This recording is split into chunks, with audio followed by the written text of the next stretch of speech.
Almshouse to your mum's house. Almshouse to your mum's, to your mum's, to your mum's. Almshouse to your mum's house. Almshouse to your mum's, to your almshouse to your mum's. In my studio.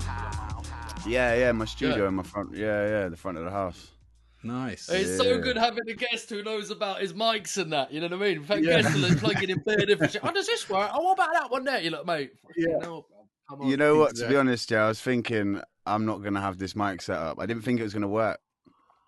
So it's nice. Yeah, it's but nice you're such a spitter. It's just constantly plugged in, bro. You turn it on. It's like, what is it coming out of this? Bro, it comes out the walls. Look. I got the mic. Shit. Just whenever he's close to a microphone, it switches on. You know what I mean? Yeah, just goes, boom. Yeah, exactly, bro. Exactly, bro. Nah, big How up you guys doing anyway?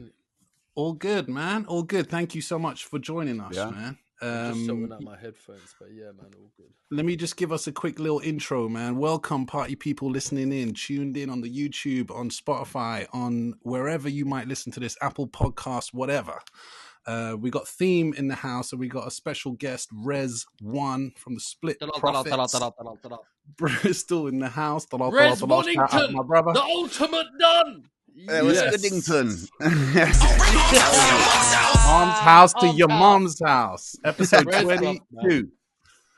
Big ups. We got Bristol in the house. Briz. Episode 22, baby. Episode 22.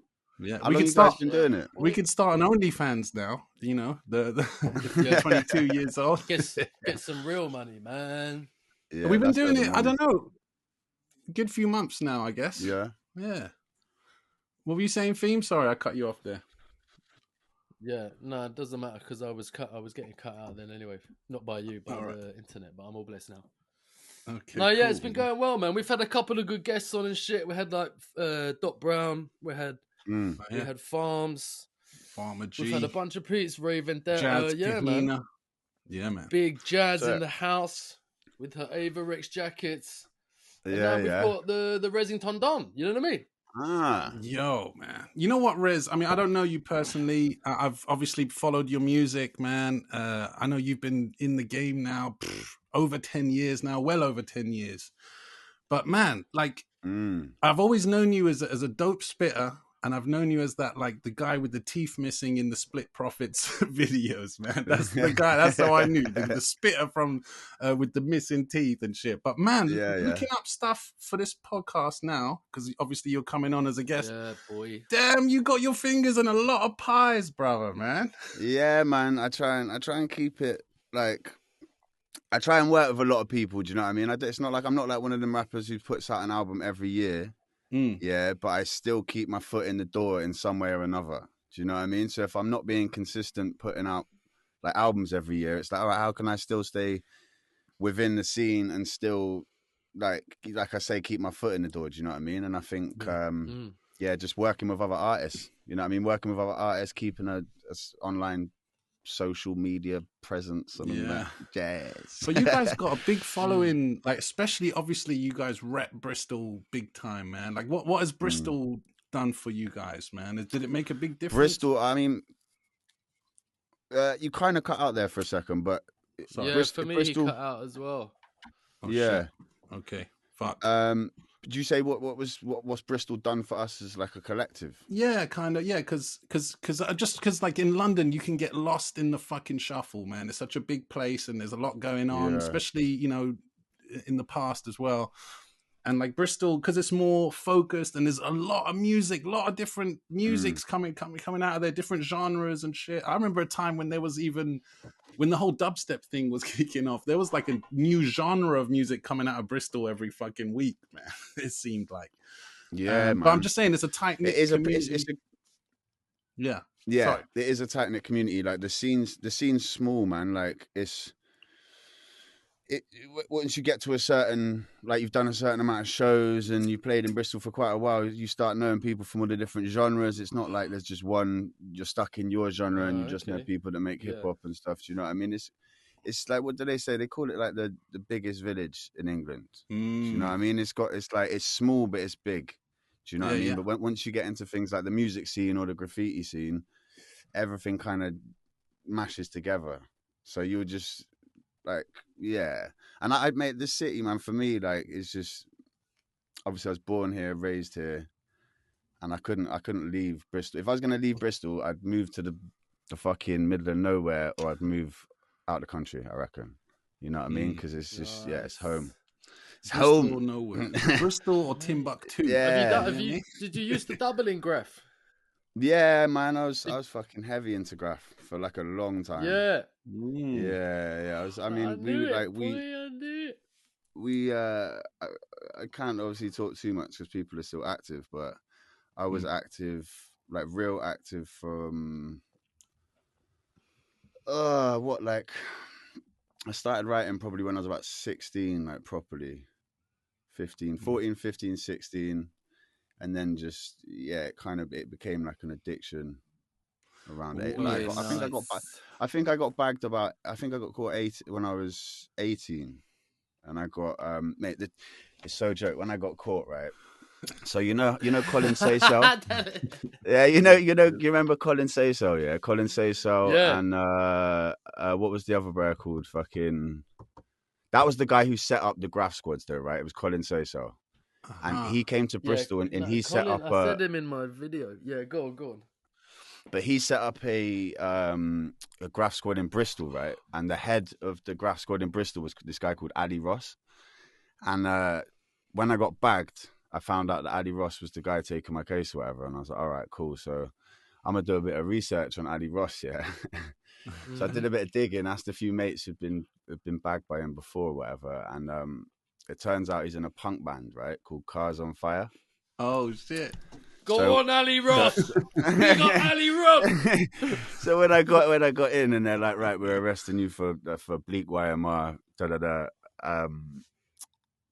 I was like, you're right, Ali Ross. Yeah. He's like, takes me into the back or whatever. And I'm like, you're right, Ali Ross. I was Cars on Fire. And brother, he turned around to me and he looked at me just like, what the fuck? How do you know about my secret life, man? It was joke. Yeah. Anyway, halfway through my case, he gets done for drink driving, has to resign. Oh, shit. No way! And my case got passed to some fucking like people who did not give a shit.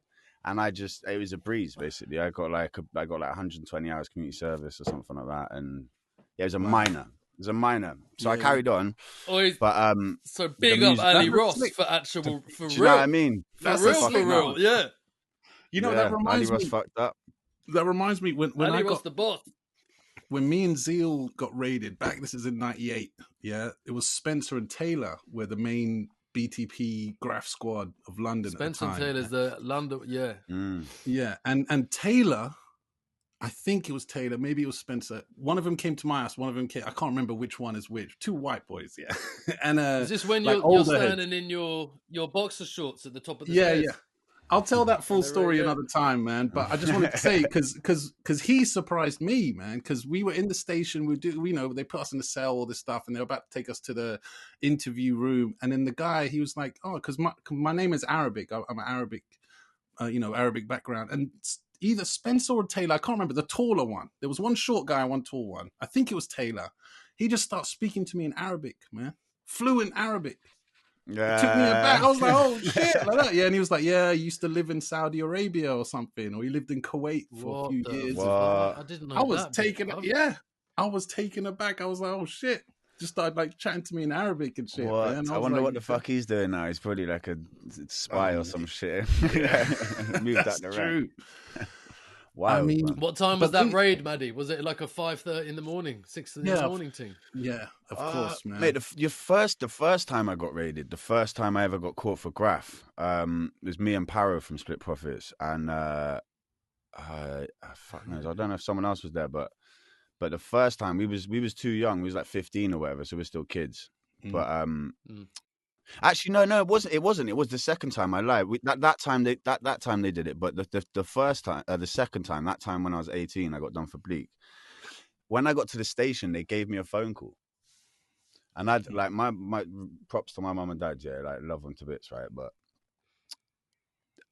I'd always said to them, if I call you up at 1 a.m, yeah, just hide anything that's got anything on it. Yeah, any tags, any fucking pens, anything. Just like we had this one spot in the house, like under the floor. And it was like it was a spot no one would ever find it. Do you know what I mean? And I called up at like shit, 2 in the morning or whatever, yeah. And yeah, my pops was like, what is it? Like, pissed. I was like, mate, I'm in the police station. Do you know what to do, yeah? And it's just like, boom, all right. So they go in, they obviously raid the house or whatever, and there was one fucking thing next to my bed. To be fair, though, I got caught like on camera. So they follow me on the camera, then the police car pulls up to me on camera. And it followed, you know what I mean? So it was like, it was all, but yeah. But no, it was all right, man. There wasn't really anything to look at. They just found one little, it was like a desk next to my bed, and it had like my reach, everyone's tags on it. But then music took over. But everything else had been put away by, did your they stashed everything. Yeah, my mum just put it all on the floor. Shit! That's what I'm saying! They screwed the fucking cupboard door off of my cupboard because it had tags written on it because I was testing out like marker pens on my fucking cupboard door, man. It's wild, isn't it, man? They take it's just fucking, to me, it's so dumb how serious they take it. Like, and the thing is, a lot much of money that gets shit, wasted on. Yeah.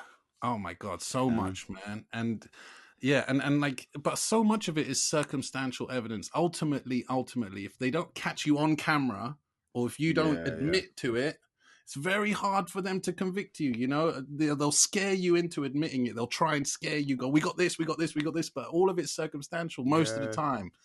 You just got to be clever and keep your mouth fucking shut, man.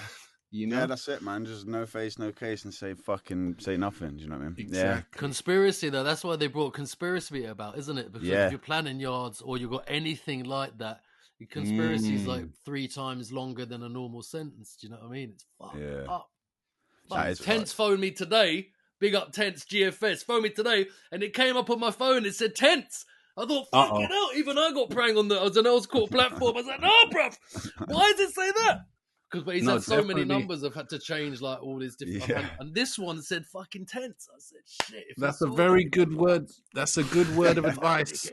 For any graffiti writers listening, any young uns in particular, don't save people's phone numbers under their Graff tag, please, man. Even I got done for that once, man. Luckily, nothing came of it, but they had my house number saved under my Graff tag. They found it on my mate's phone.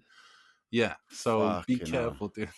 Rez, did you ever do any... That kind of goes without saying, really, isn't it? Well, you'd think so, innit, man? But some people, you know. But we're letting the toys know, bruv. Some toys. Gotta let them know. I wish, because we do on here. Don't we have any sketches this week? I could pull some out, actually. I could pull a couple out. But I'll do it later on. Maybe we can do it at the end, because Rez, sometimes we get, because we got a lot of toys who listen in, and I tell them to send in Graff photos or sketches, and me and Theme critique them. We like inject a bit of humor into it. People seem to be loving the punishment, though, man. They love it. But anyway, yeah. They love it. They love it. They do love the punishment. You still active, then? You still... Well, I see. Yeah, well, end of last year, I haven't. I stopped. I got into, like a comeback to Graff. Yeah. I came back to Graff hard. Only for about 2 years, though. And then I was thinking maybe I'll just be one of those writers that does Graff in the summer. You know what I mean? Because I was doing like February and January, it was fucking snowing. I remember painting with Diet, and I'm like, bruv, it's fucking snowing. He's older than me, he's like 50 something. And I just started thinking, man, what am I doing? I was thinking about doing bush jumps, at Gunnersbury the other day. There's a station called Gunnersbury. There's a little alcove there. You can just hide in the alcove, and when the train comes along, you can duck on the side of the train that's next to the wall and just catch reaches on it until it goes off again. Bush jumps. And I remember doing it when I was younger, and the fucking sparks are coming out the side of the train. There's like not much that space. And I'm thinking, fucking hell, bruv, I'm 42. I've got 2 kids in bed, and I'm thinking about going to do bush jumps. Like, what kind of cunt would ever do that, bruv? But I'm just thinking, like, I just love seeing my name on the train and shit, on the tube, on the London Underground. Like, it's like a different... I just fucking, man. No, but Theme, it's because you're part of a culture, man. You're part of a subculture.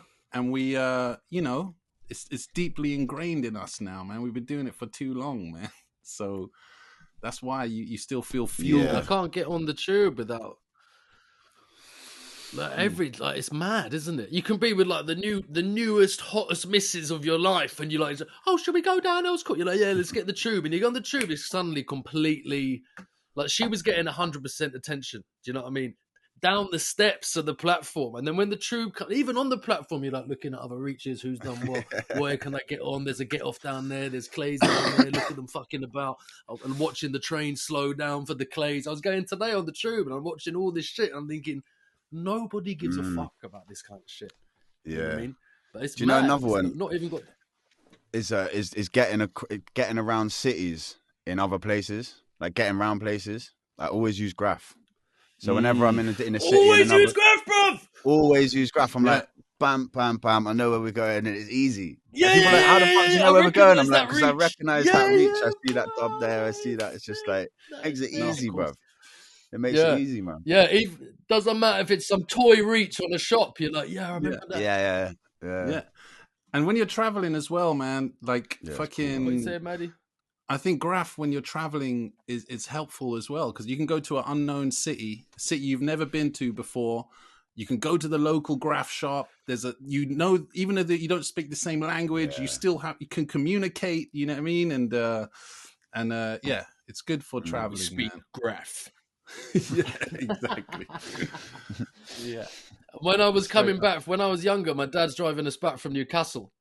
I wouldn't know where the fuck we were. Wouldn't know where the fuck we were. You're thinking, right, we've been in the car for ages now, man. We must be coming up to London, or at least like getting to the bottom of the M1. And then you start seeing like touch reaches and stuff, and you're thinking, shit, Cosmo reaches. And so you're like, yo, we're like in the outskirts of London. And then you start pulling in, start recognizing, like, yes, we're finally fucking back. I used to love that shit, man.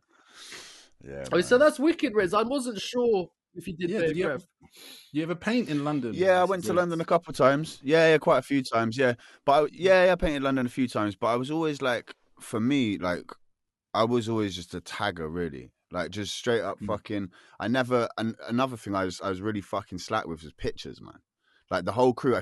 I'm not like, you cut this bit out or whatever, or beep it. But the crew in Bristol, like, it's fucking. It just got ridiculous. You know what I mean? It turned into like fucking, I don't know, 10 people or something, and then turned into like it's not even. There's people that writing that never done graffiti, but they'd still just put it up just because it was like, it turned into this huge fucking, do you know what I mean? And then it got a bit, I was getting phone calls, because I'm cool with the legal writers, I'm cool with the older heads, the taggers, do you know what I mean? I kind of stay in the middle, like I always have done, do you know what I mean? Because I like everything, do you know what I mean? Like I don't like, I'm not really a big fan of street art, do you know what I'm saying? Especially being in Bristol and the way it's kind of set up here, how street art is allowed and graffiti's not and shit. So I've always been like, but I'm cool. And then I was getting phone calls like every weekend, like, yo, your boy's done this, your boy's done that, like so and so's, why has this been gone over, like da da da, and that fucking. It got to a point where I was just sick of the other shit that came with it. Do you know what I mean? Getting just annoying little phone calls for shit that.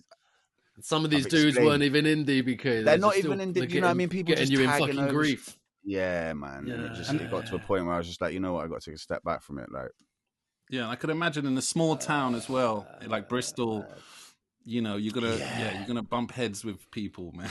You know, a lot. When I went to uni in Brighton, you know, it didn't take long before you stepping on people's toes without even realizing it. You know what I mean? Like everyone's on top of everyone else, and yeah, it can get rowdy sometimes, man. Yeah, and it was like quite often as well with us lot. It was like there was bare of us, yeah, and we're with the dominant crew. Do you know what I mean? It's no one's gonna fuck with us. Like that was just standard. Like you come to Bristol, don't fuck with the shit. Do you know what I mean? But then when it's like when there's people like going over my friends, like on it's almost like like what are they gonna do? They're fucking. It's just like, nah, man. You know what I mean? I can't fuck with you guys. You know what I mean? It's like, yeah, it all got a bit too like, boring. Yeah. You know what I mean? A bit boring. Yeah. I got better things to do than the beef for that shit. But it's one of those things, like you say, like I'll still take a pen if I go abroad or if I go somewhere. If I'll take stickers, I'll take a pen.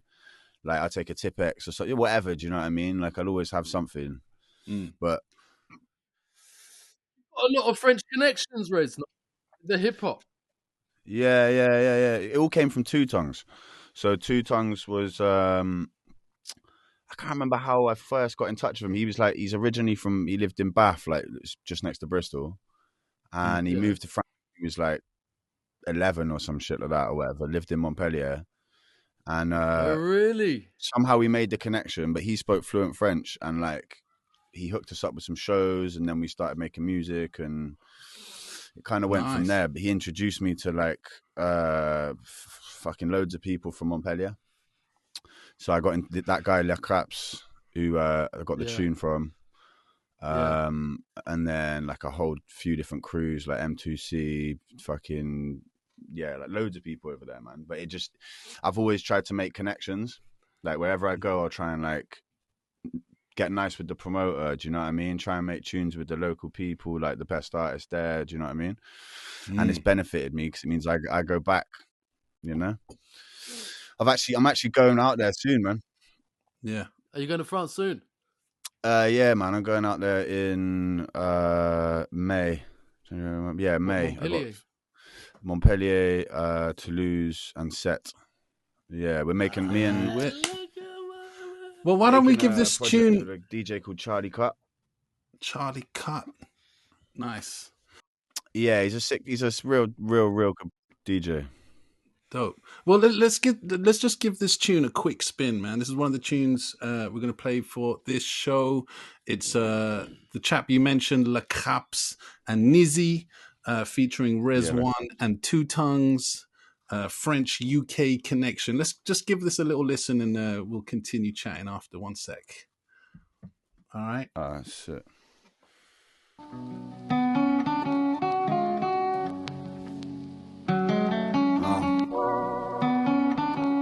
The Craps. Fresh lobster. Fuck that, I'm on the strip eating mackerel out the tin with the mobsters. Little greedy guys watch us. Fickle sneaky types clutch up on sneaky slide postures. It's just a part of the parcel. He passed the package off the Peter, spotting marks from a bar stool. The marker's an arsehole, on more stock than a barcode. He gets the drop and lets the coppers know what to stop in the cargo. The copper stock in the glass grow, protecting the quids. Spark with the art, though you'll get bodied like that cock did in Fargo. Left with the fish, the sweat in your pits, blotch in your cargo. Swear my patience got stripped or maybe lost with the marbles. So I ink outside the box like a strip on a cartoon. So I think outside the locks, but want the kicks in the cartoon. The devil's got his doubles, I'm just missing my part. Now go and get the cloth or get the snips from the car boot. Perpétuellement en guerre mais en vrai je veux la paix. Je sais pas faire grand chose d'autre donc je ne fais que rapper. Dans ce game truqué, on doit rester honnête jeune. Sois pas choqué, FR UK Connection. Perpétuellement en guerre mais en vrai je veux la paix. Je sais pas faire grand chose d'autre donc je ne fais que rapper. Dans ce game truqué, on doit rester honnête jeune. Sois pas choqué, FR UK Connection. Suffit d'un mic, d'un beat et d'un casque. Plus de l'air bien grasse, je m'envoie en l'air plein gaz. Technique hors pair, j'ai des rimes d'orfèvre. Pour les petits sans repère, les lyrics j'tors frère. Poto dis-toi que rien n'est offert à part la vie. Si les fois c'est dur, c'est juste que je te parle à vif. Oui je tiens la barre, je navigue, faites qu'on s'en sorte indemne. Des trucs à ne pas toucher, ma con c'est certains thèmes. Rez man, I got a lot of links in France as well. And I had a missus in Montpellier. From fucking Montpellier, so I know Montpellier quite well. I used to chill a lot in Marseille, and I used to chill a lot in Toulouse because it was near Carcassonne, where like the Pyrenees, I used to do a lot of snowboarding in the Pyrenees. But like my I know a lot, of a certain era of French rap. It was like just the 90s kind of Super Crew and shit. Like big albums. Now, I don't really know any of the new guys. And when I heard Le Craps, he sounded like properly. Like he's got a good French rap accent, man. And we were just talking about how French accent can kill it on hip hop, man. For me, like, you know what I mean? Everyone makes hip hop Germany, what's not. But some of the rappers in France, man, I swear one guy is like my favorite fucking voice, Booba from Lunatic. It is just like some next level dark kind of fucking sick shit.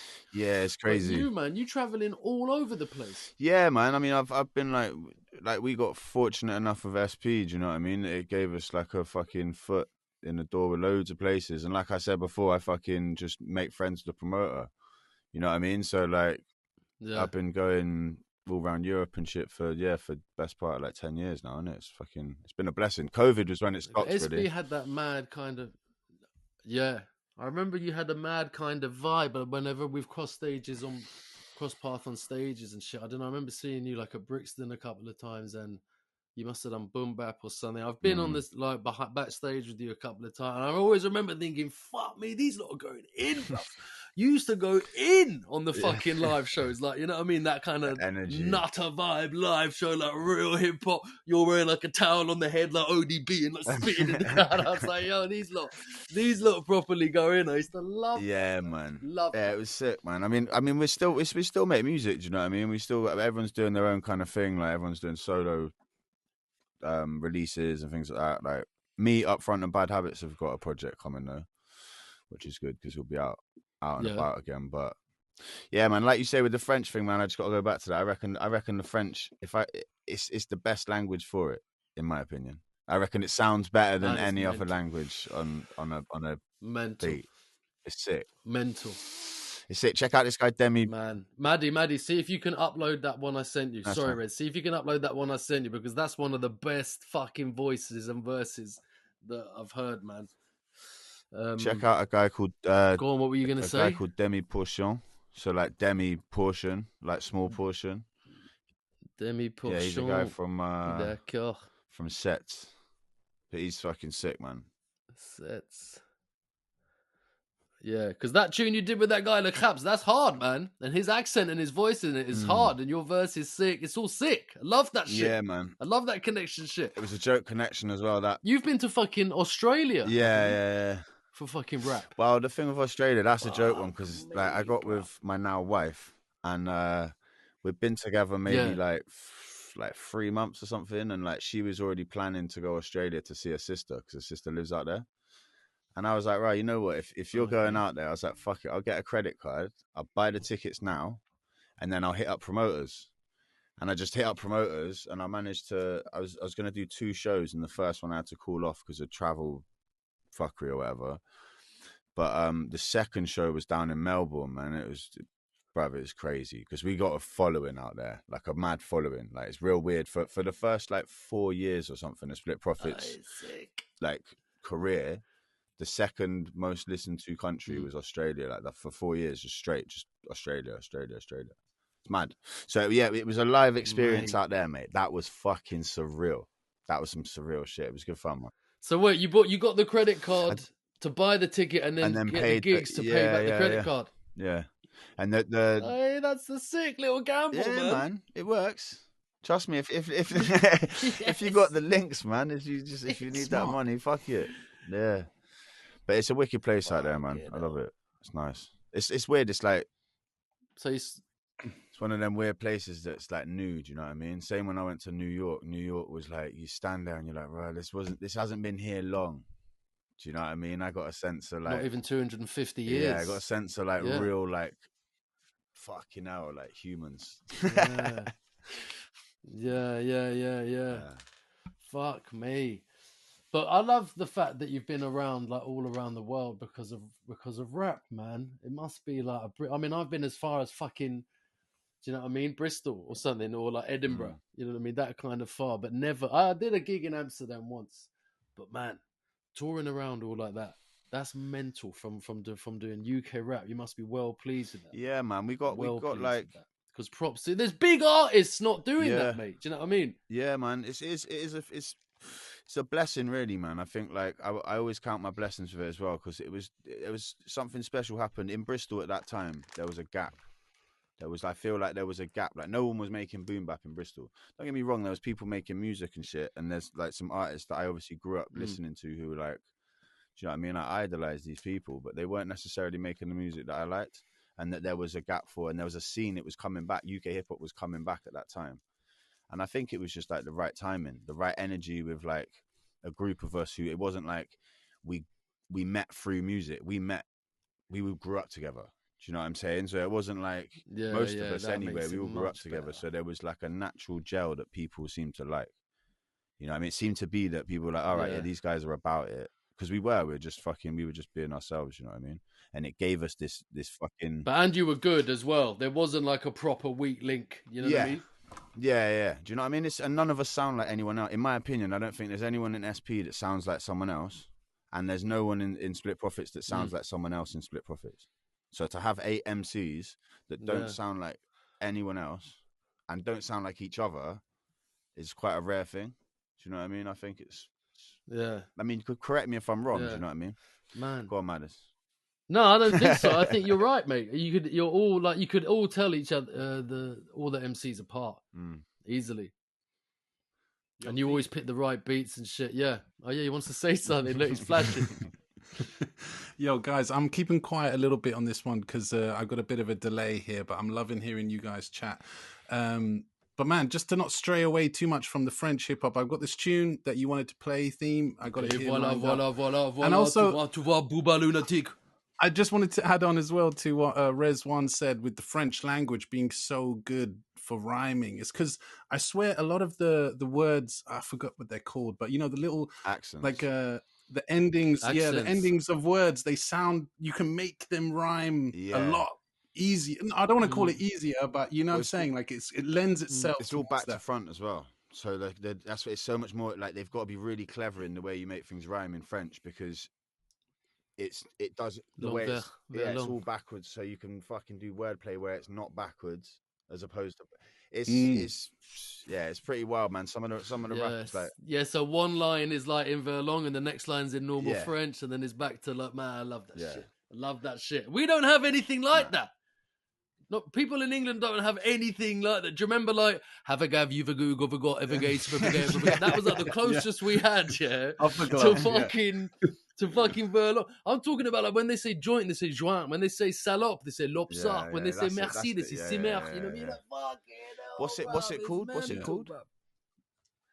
Verlong. I don't know, if it's called Verlong or Longuevert, because obviously with the word, they switch the word immediately as well. Do you know what I mean? They're like, well, we got to use that on that. So I don't know if it's Verlong or Longuevert. But all right, Theme. Man, it was a madness. Yeah. Chivajek, the Vigis, Evigit, Avagal. You wanted to hear just Lunatic because you said his voice was dope. Let's just check his voice, man. Let's see what he said. Yeah, on the speaker, on the headphones as well. Fuck me.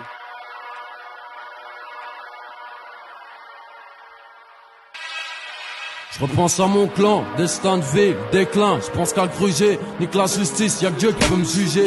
J'ai les joues pleines de textes, ils sont souvent tristés. Je marche sur des roses rouges, pas de lyrics à l'eau de rose, pisté. Parle mal, des PD dans le rap, parle mal.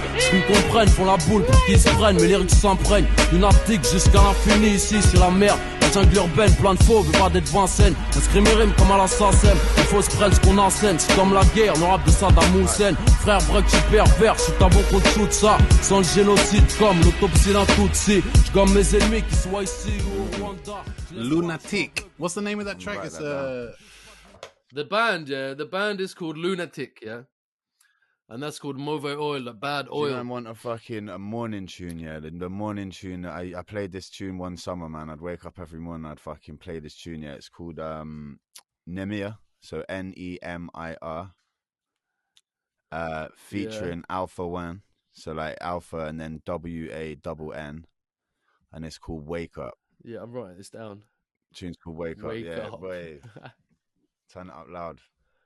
Play that tune. Are you gonna? Get it, Maddie. Get it, Maddie. I'm getting it. It'll take me a minute. Cool. I'll get it. He's gonna get it. All right. Wait. So Lunatic, is one of those. Is a group of Booba. Booba's now like a massive Booba. Sort of charty artist. And this other guy called Ali, and it's one of those things where in hip hop, especially in like hip hop culture, when it all came together at exactly the right time, and they never did anything else. So this one thing, Lunatic, you go to anywhere in Paris or Marseille or anyone about hip hop, and you mention Lunatic, guaranteed they have it. They know every track back to back. And also it's one of them albums where honestly, bruv, every single track, you're like, holy shit. Every beat came off, every lyric came off, the voices came off, the right times with like the massive garms and shit, and the way they rap and that is hard. And it's like, what's it called? Like really loved. It's like fucking Dr. Dre The Chronic or some shit. Do you know what I mean? Like they love that. In France, Maddie, man, they say, like, I am NTM, all those kind of brands, they're like fucking, they're loved. They're like Nick celebrities out there. Yeah. National fucking heroes that go on like normal daytime TV as like 55-year-old rappers chatting about rare. You're like, bruv, imagine like Rodney P gets a little bit of Channel 4 time. Do you know what I mean? That's it. You know what I mean? These guys are like national fucking heroes. Minted off the game. There's a Netflix show about, it's a movie. They made a movie about the NTM crew. Like an actual. Yeah, apparently it's super cheesy. But I've been told that I should watch it. Yeah, it's like some throwback 90s style. I need to watch that. Yeah, it's meant to be really good. I don't know. I'm gonna write that down. Yeah. Shit. I bet you it's got. I bet you it's got footage from a Switzerland concert, NTM concert. I think it was in Geneva. Yeah, but that's one of those things as well where it's like coveted. It's like a fucking, what's it called? Like it's like a magic tale, like a moment in time kind of thing. Moment in time fairy tale concert where like Joey Starr's got his Arnett snowboard goggles upside down and shit and all mad. It's like in exactly that right kind of type of fashion, and he is mad deep voice and man, he kills it, and the people are going fucking nuts. Have either of you seen NTM live? I saw them here in Joey London. Starr, but no, I've never seen it. Really? I saw them here and fucking Zombie was on stage with them, man. Not on stage rapping or anything, but they're good. Like they know Zombie, man. What, painting? Well, through Graff. Yeah, through Graff and shit. Shut up! I didn't know that. Crazy. Yeah, man. Shit's crazy. Fucking hell. And also talking about like a French UK link up. Who remembers that tune with Foreign Beggars and D'ici La Peste? I think it was it was called Hit That Gash. Love the lash, love the back. Let me squeeze that. I just wanna hit that. I just wanna smack that. I just wanna eat that. I just wanna walk that, hit that. I just wanna lash that. I just wanna scratch that. I just wanna lick that. I just wanna choose that. Donne un coup de folle à ma cool girl, car j'ai le cash, ils font l'étoile à la Andreas Hofer.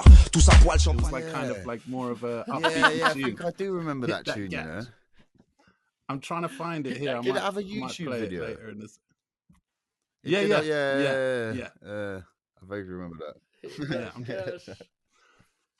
That was dope, man. You can't say that anymore, mate. You can't say that. People get pissed.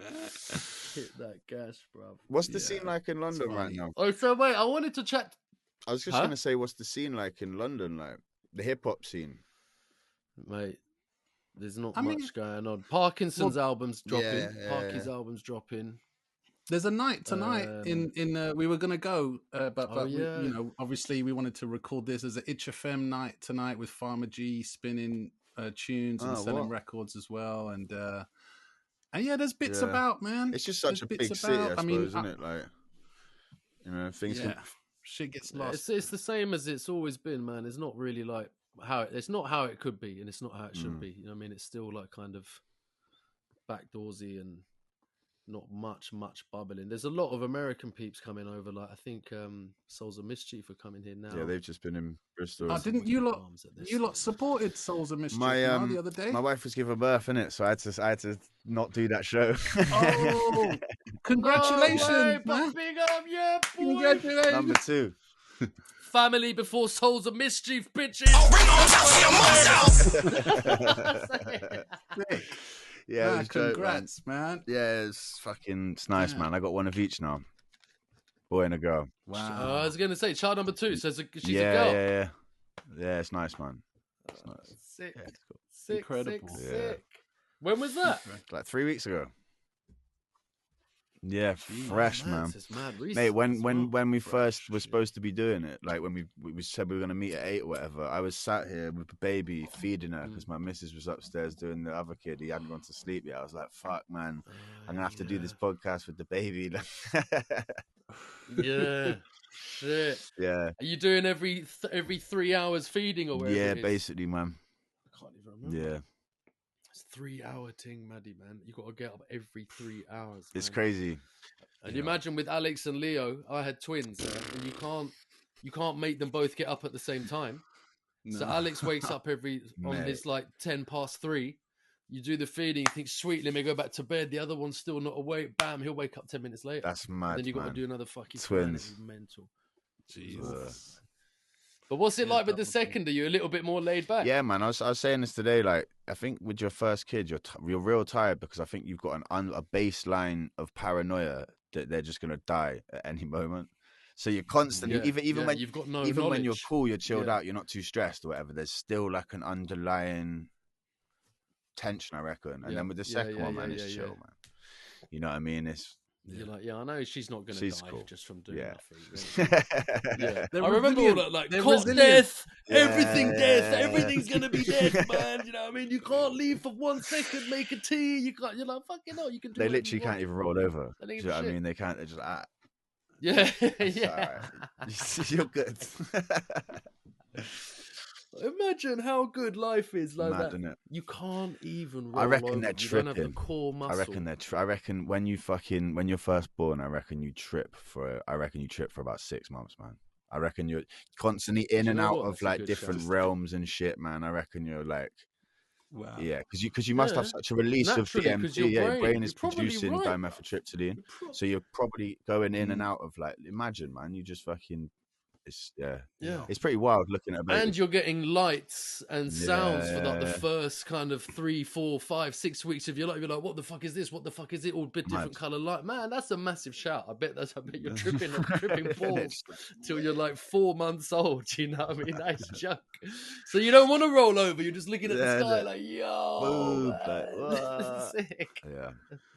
I swear, but what Rez you're saying about being paranoid, like overly paranoid about, this thing you got to take care of, man, I could not handle that, man. I get paranoid laying awake now worrying about my younger brother, and he's a big fucking 35-year-old hairy bloke, man.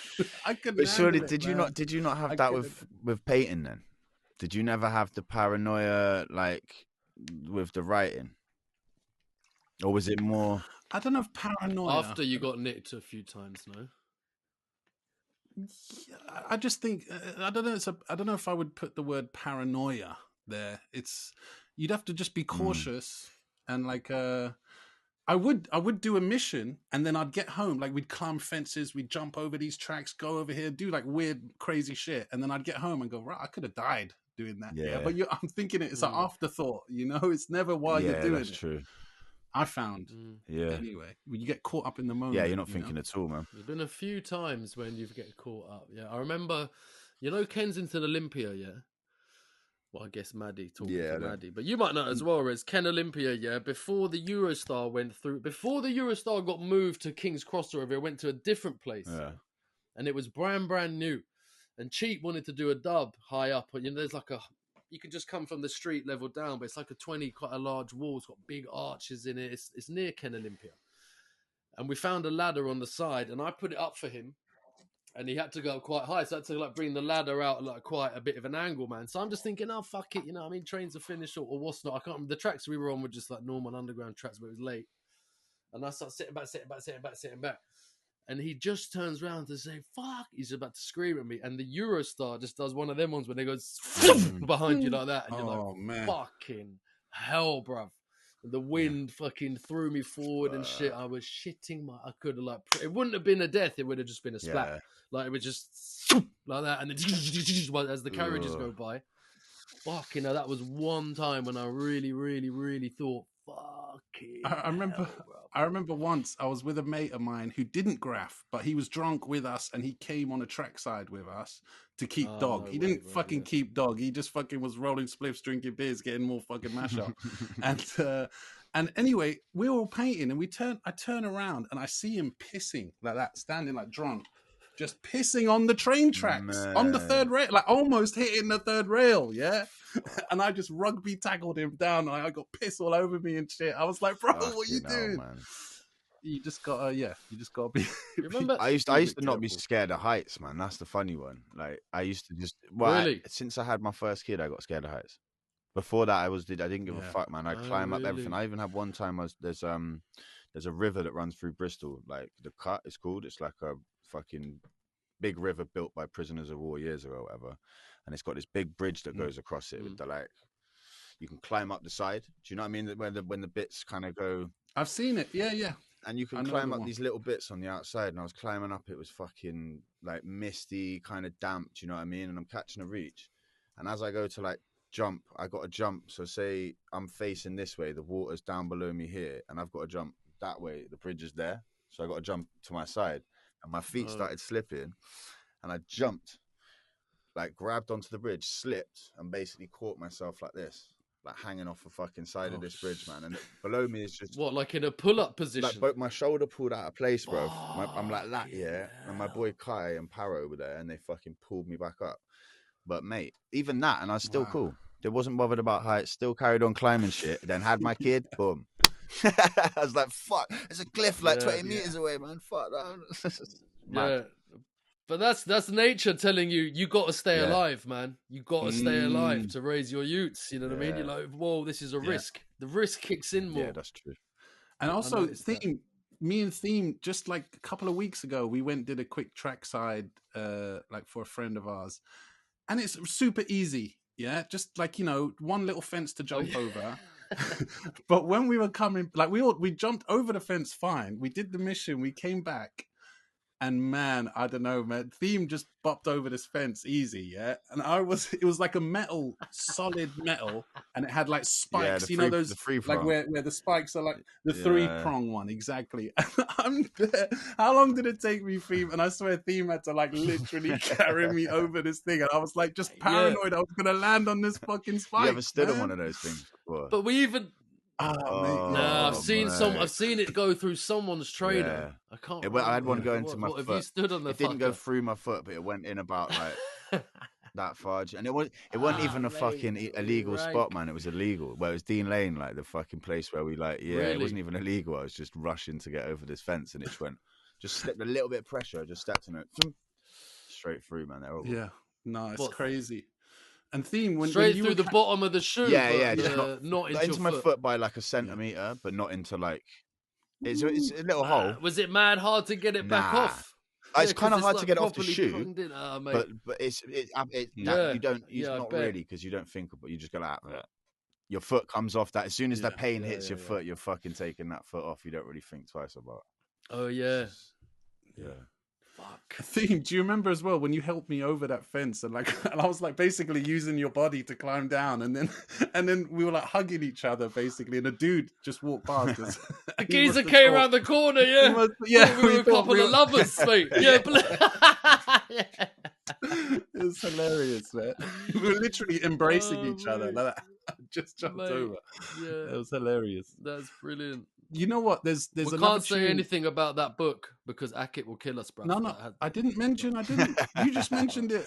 For fuck's sake, don't mention it. Why do you mention it? You okay. All right, okay. Listen, there was another. Bleep it. Obviously, I will. I got a tune I want to play. It's called Face Breaker by Poison Pen and Swave Sever. It's about fighting. Because I know Res1, you've been doing a bit of MMA, you've been doing a bit of fighting. Big Rez is in the MMA game now. That's what I talk about. Let's just check this tune out quickly and we'll chat a little bit about it. Out. Yeah, quickly. I'm going to go for a piss.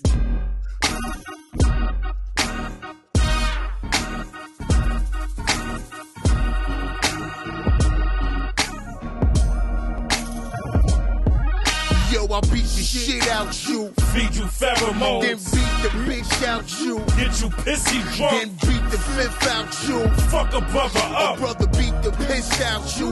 We will get at you. Snuffing to smash your face, nigga. Wrap my hands in ice. You snuff again when I pop these painkillers. Not that I like fighting. I like excitement. I like liquor. I like strippers. I rock with all these 300-pound niggas. I gotta feel like we run this town, nigga. In the 80s, New York was Hades. Free base and angel dust had these slums acting crazy. How could you not know the scrap, bruh? Who wanna clap us? It's easier to play taps with a cactus. Can't teach you the game. You watch and learn. Leave Yo, the chorus cracked me up. Yo, you shouldn't throw stones if you live in a glass house. And if you got a glass jewel, you should watch your mouth. Cause I'll break your face. I'll break your face. I'll break your face. I'll break your face. You shouldn't throw stones if you live in a glass house. And if you got a glass jaw, you should watch your mouth. Cause I'll break your face. I'll break your face. I'll break your face. You lost us. Oh shit, hold on. Nah, I got you. It's cool. We're good. Okay, can you hear us? Okay. Good. All right, sweet. That's the joke. Yeah, that was a funny tune. That. Sorry, yeah, go. I'll break. Yeah, your it was a joke. face. It was a joke. It wasn't very good, but it was a joke. yeah. I didn't play it for us yet. It's just like because I thought it'd get us in the mood for fighting. You know what I mean? Yeah. I was telling my missus today, Rez, that the main reason I go to the gym really is honestly really for my mental health and shit. Because if I don't go, then I see myself going down a more slippery slope, and everything gets on top and rare. And then just from hearing other podcasts or reading about it, I just knew that was that blatantly happens to me when I go gym and I work like a bitch. Then I come back, everything feels amazing. Because if you do something hard like that, then everything else you realize is actually pretty easy. But I'm just talking about not going to the gym, working out pretty tough, training for MMA, bruv. That's when like everything in the world becomes a pussy. You're like, yo, I can deal with anything. I can deal with anything in the fucking world. And I just remember chatting to you on Insta, like on the direct messages. You mentioned something about mental health. I was like, bruv, that's the exact reason I go. That's the exact reason I go boxing. Like, there's no two ways about it.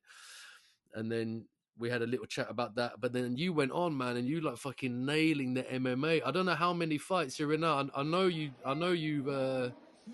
got a nice straight right hook on some geezer on Instagram. I saw that, man. Leg kick, head kick, and then bam, as he came towards you, I was like, yo, that was so sick. The thing with that, like, that's my debut, so I'm 1-0 in amateur MMA. But this kid that I was fighting, he's had something like 25 boxing matches. He's had loads of white collar boxing matches. He thinks he's the boy, apparently. And we were fighting at 84 kg middleweight. And I went in, weighed in, I was 83.4. He didn't show up to weigh in. And then he turned up way later, and he was like 72.8 or 78.2 or something, yeah. No, 72. It was stupid, man. He was like so much lighter than me. 72.8. So almost 2 weight classes, really? Like below me. And he basically, I spoke to another kid who sparred with him and stuff before, and what he was saying is that he's just, I'm going to go in there and fuck him up. Like, just thinking his boxing, his experience was just going to outdo me. And he hit me once, nice. You know what I mean? Like, he hit me with, I think, maybe one uppercut, really. So I didn't really get tested. Do you know what I'm saying? Like, I feel like I kind of got like my first fight was easy, cool. I had a bit of time in the ring, in the cage. I got like a feel for it, you know what I mean? Yeah. But my second fight it's not going to be like that. Do you know what I mean? My second fight's going to be a hard fight, man, for sure. Like, and then it's going to be. What do you train in, man? MMA. Did you feel in control? Because you know when you so. You can train for the whole of your life, and then when you go in the ring, suddenly, you know what I mean, your heart's beating much faster, your muscles get tired quicker. But we've been on stage, innit? You know what I'm saying? Sorry to talk over you, but yeah, we've been like, that's one thing that I felt is an advantage that I had is I've been fucking on some big stages and had to forget bars and freestyle in front of, do you know what I mean? And things like that where you're under crazy pressure. And like I feel like with fighting, it's like fuck it, you know. Like I've been in street fights where people have pulled things out and like there's no referee there stopping shit. Do you know what I mean? So you're in a safe environment. You're not trying to fucking murder each other. Well, you are, but you know what I'm saying. It's like it's all pretty safe. You know, like you could get hit with something crazy and get knocked out, but you know, I fucking You got a good coach? I heard him screaming like, take his leg out, and you took his leg out, then you went for the head kick, which didn't really connect, or he might have got a glove up a little bit. He kind of But then he came towards you thinking he was the big man boxer, innit? Yeah. It's brilliant that you dropped him with a punch instead of a kick. Oh, bro, that's fucking brilliant. It's joke though, because you know the funniest thing about that fight, right, is we get into it in the first round, and obviously it's a crazy experience, man, walking and getting into a cage and fighting in front of hundreds of people and stuff. It's a pretty wild experience. But I get in there, and the first round's obviously like a bit, I start finding my feet. I'm just getting a feel for it, you know what I mean? Just fucking, and then second, so we stop for a minute or whatever. My coach, I fucking hit him with a kick in the first round. And he turns to me and he goes, I forgot about those. I was like, what? So what? That means it hurt him. No, but he's because he's just boxing. Do you know what I'm saying? I was like, what? This is boxing, bro. We're fighting MMA, yeah. So I was like, okay, you forgot about those, did you? Have another one. hold that. Yeah, what a dickhead thing to say, bro. And then my coach was like, go low, go high, man. So I went low, went high, and then fucking yeah. But I'm looking forward to maybe June, July, I reckon, my next fight. Yeah. Right. But definitely three this rounds, 5 minutes. year. Three threes. What are they, the Three rounds? threes in amateur. 3 threes. Yeah. And fucking middleweight is 84 kilograms. Yeah. So I'm That's gonna like go super middleweight in boxing, 75. Is that? 76. 76 There's a kilograms. Super load middleweight in more boxing. fucking weight class in boxing, don't there? And then more weight class in boxing. Oh, is there? I don't know. I don't know. In MMA, there's not that many weight classes. I don't think it's quite like fucking heavyweight, light heavyweight, middleweight. Fuck knows. But yeah, I don't know. There's less. Okay. But mate, and you were what, 84, and it was middleweight. Yeah. But I mean, I weighed in at 83.4, and then I went and rehydrated. So when I went back, when I was back in the fucking cage, I was probably 86. You know what I mean? Like, and what was the weigh-in one day before? Nah, the same morning. So amateur with rage, you weigh in the same morning. So you couldn't put a shit ton on. Okay. Yeah. So when you say rehydrated, you mean like as in, because I've seen it, I don't know all the science behind it, but obviously you got to match a weight, obviously, you're saying. So do you so what, do you wrap yourself up in something, sweat out before you weigh, or so there's a way to do it. On a steam room. Like loads. Say with me, like if I'm fighting I fought a middleweight, so I was 84. My next fight I might try and fight at 80 or 79 or 77. Probably not 77 because it would be a serious drain on my body. But if I can get to say like 80 kg or 82 kg and be feeling really fucking strong, the night before my fight, the night before I weigh in, I could basically do that, get into a hot bath, get my body temperature up to fucking God knows what for 20 minutes, get out, put on hoodies, and I did it before this fight as a tester in case my weight hadn't come down and I'd messed something up or whatever. I just did it to test it. And I lost like 1.5 kilos, like in fucking 40 minutes or whatever. It's wild, man. It's hot. Hell. You're just there like, just piercing sweat out. Just, do you know what I mean? But it's just dangerous as well, because you dehydrate yourself like that and it's not nice, man. You've got to really be, and like, you've got to be smart about it. Do you like? I swear, sometimes I take a massive shit and I drop a kilo. Yeah, mate. You know, I drop. You know when you've got to weigh yourself is in the morning. Yeah, my coach is like, weigh yourself in the morning. Yeah, don't drink any water. Take a fat shit and then weigh yourself, and that's how much you weigh. And then throughout the day, you have your morning squeeze. Yeah, that's it. Man, I have that morning squeeze. Yeah, what do you walk around? I'm 85 kilograms, and when I box, it's 76, and I find that really tough. What, getting to 76? That's literally just veg and fish, water. What? So you walk around at 85? Bare training. What's?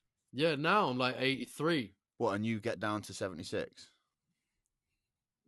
Yeah, because that's super middleweight. Yeah. And I don't want to be fighting no bantams or light heavyweights. I'm just 6 foot. There will be like 6'3", 6'2", and like you're 80 something. And you're ill as dick. Always ill as dick. Yeah, I'm always.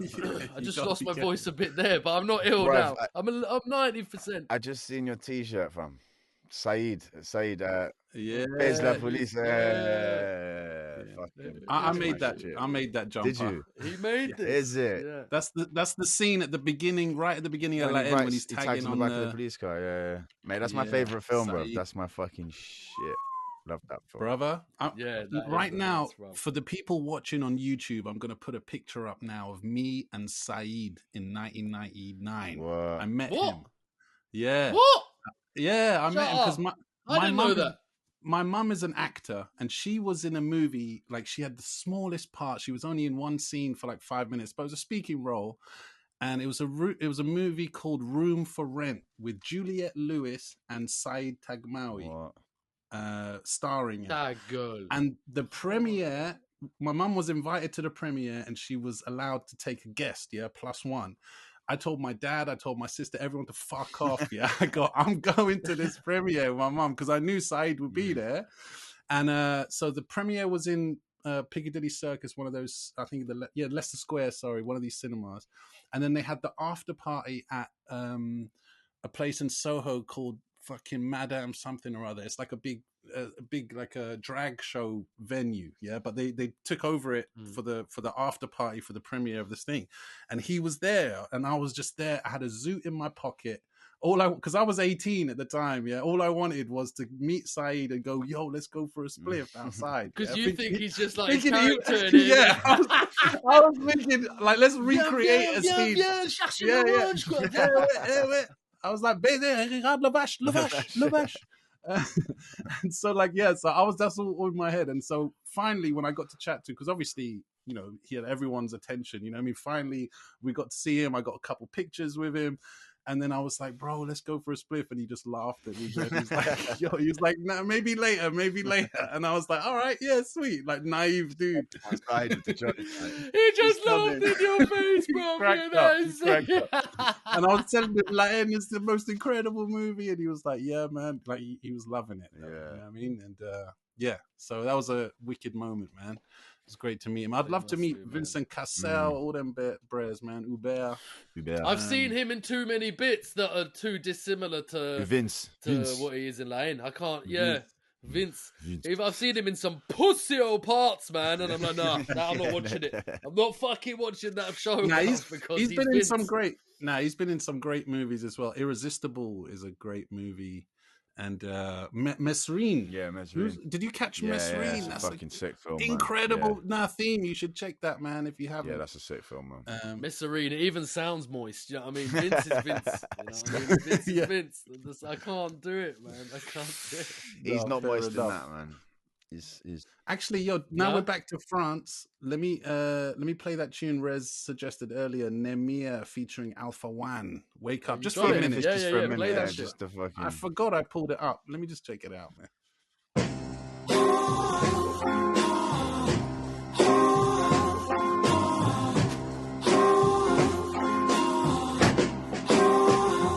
V'là v'là le shérif, la classe terrible. Nigga lost, je crois ta chérie, elle me lave, oui mais là je dérive, mais de l'ordre, ton blabla se périph, ton flow passe pas le périph, comme un as je débite, on te braque, on te brasse, ton blast fait rire, ghetto blast sur le parc et on squatte, fait vite, ramène glace, qu'une flasque, je suis en place, je t'ai dit, mais qu'on boit, on fume, on fiction, on fiction, on boit, on fume, on fiction, on fiction, on boit, on fume, on fiction.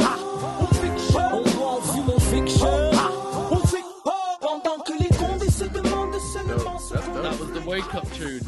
Yeah, that is nice. Yeah, it's a good one to wake up to. 2012. Yeah.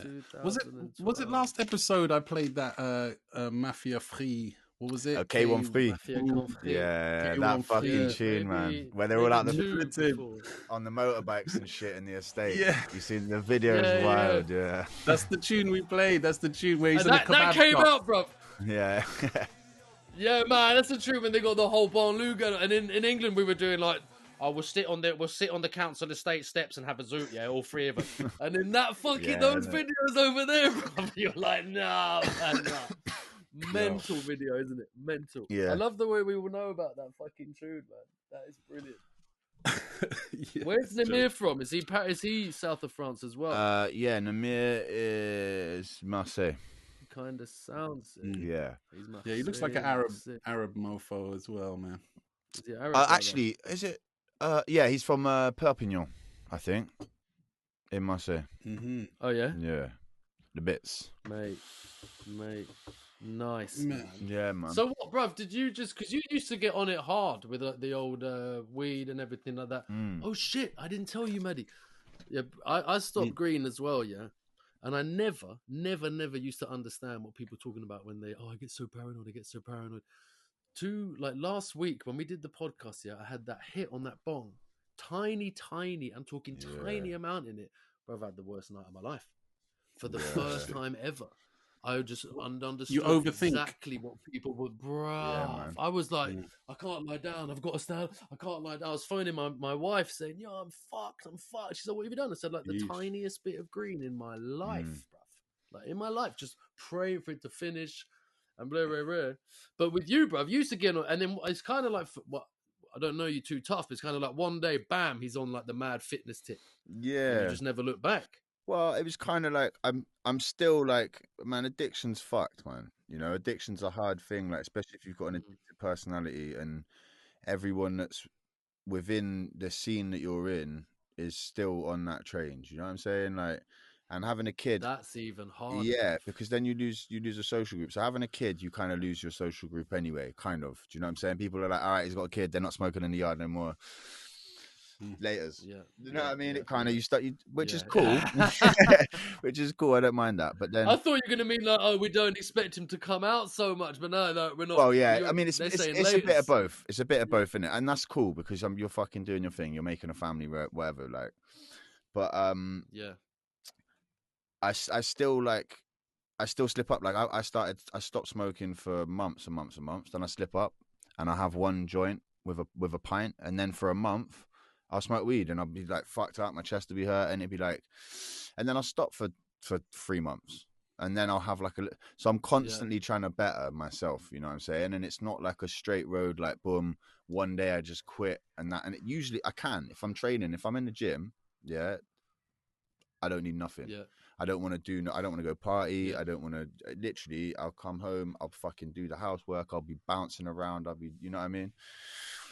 But for me, man, like I've got an addictive personality, and you know how it was. It was almost like with UK hip hop, and I'm not saying this in any way because I'm part of it, but like who's the coolest waste man? Someone posted this up the other day and said something about it, and do you know what I mean? Like it's almost like massively wherever you go, it's fucking people, like you get to there and there's drugs. Like it's all kind of revolves around drugs and drinking and shit. So I distinctly remember like it becoming like a competition. Who's gonna go home first? You're a pussy. Or who can do the most thing? Or I did 7 pills. Oh yeah, I did 8 pills. I did 12 pills. It's like, what's the competition here, man? I remember when you reach a certain age or you get certain responsibilities or whatever it might be, when it hits you and you're like, yo, this ain't fun no more, man. Yeah. You know, it's not, what are we competing for what, you know?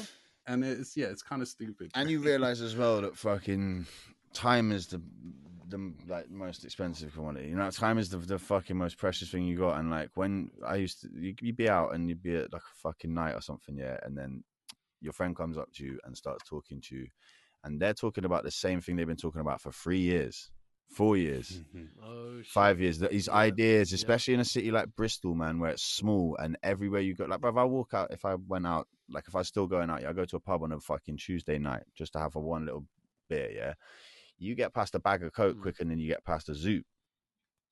Do you know what I'm saying? Like, it's just shit. It's just it was just everywhere, man. Do you know what I mean? Like, everywhere, and then Bristol's fucking flooded with everything. And I ain't got nothing against my friends. Do you know what I mean? My friends who are still stuck in that, because I see it as like we're all getting to that age. You can't be on that for too long. You know what I mean? And for me, I found something that when you're sparring and you've been out partying the night before, you get filled in.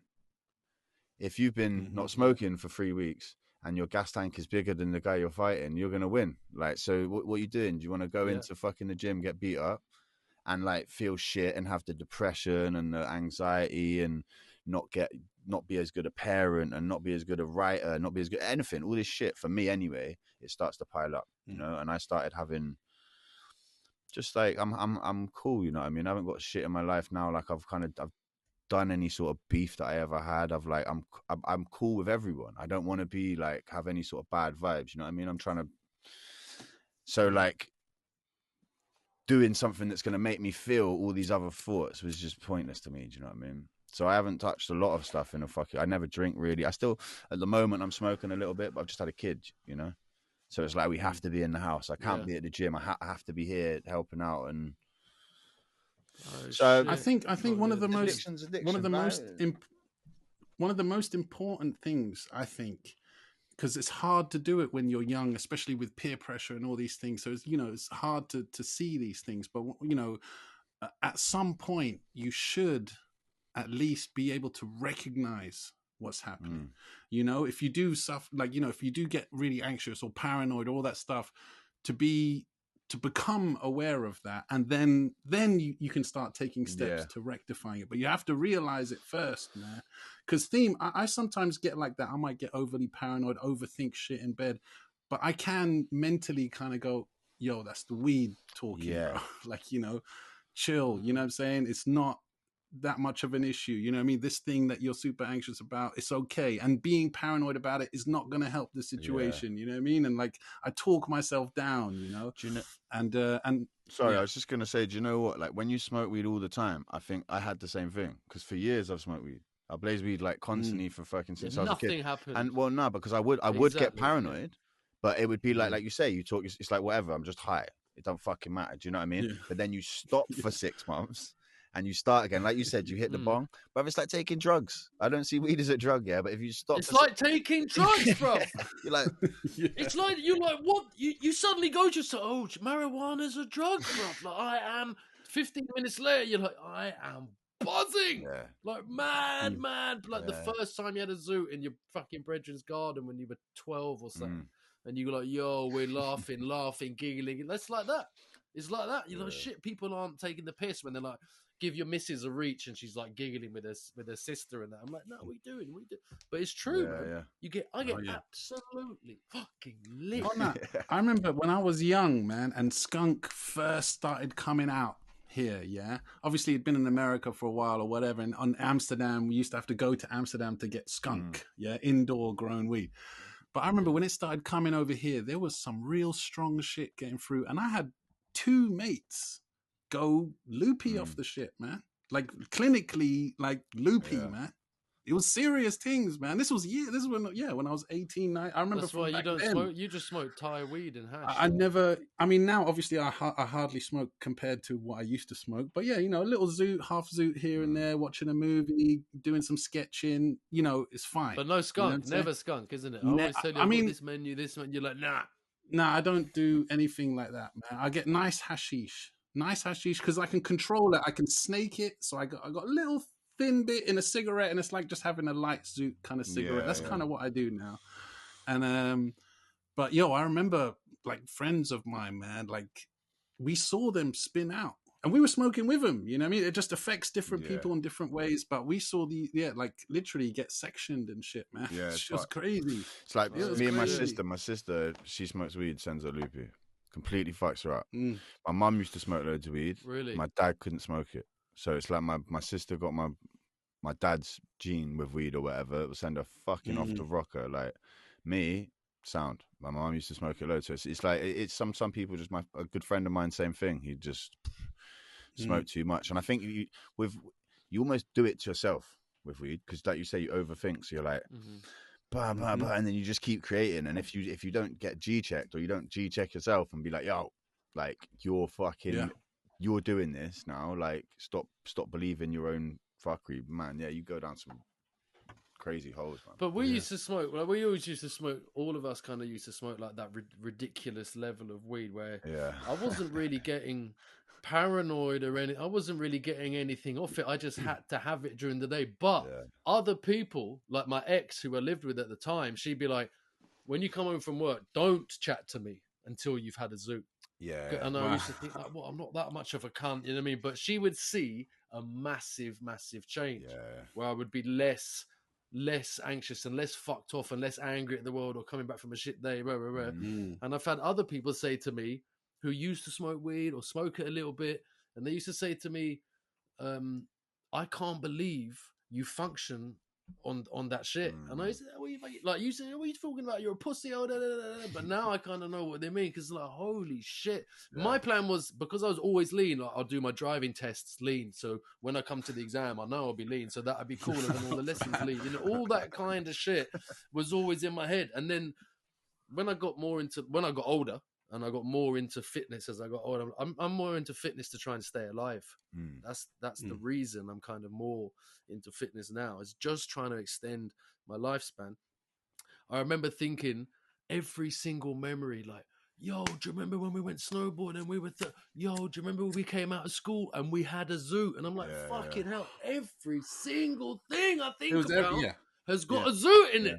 So you imagine how battered the lungs were getting from just zoop, zoop for that amount. Luckily, I didn't smoke cigarettes, but it sounds like you were on the same flex, man. It'd be like you go anywhere you go.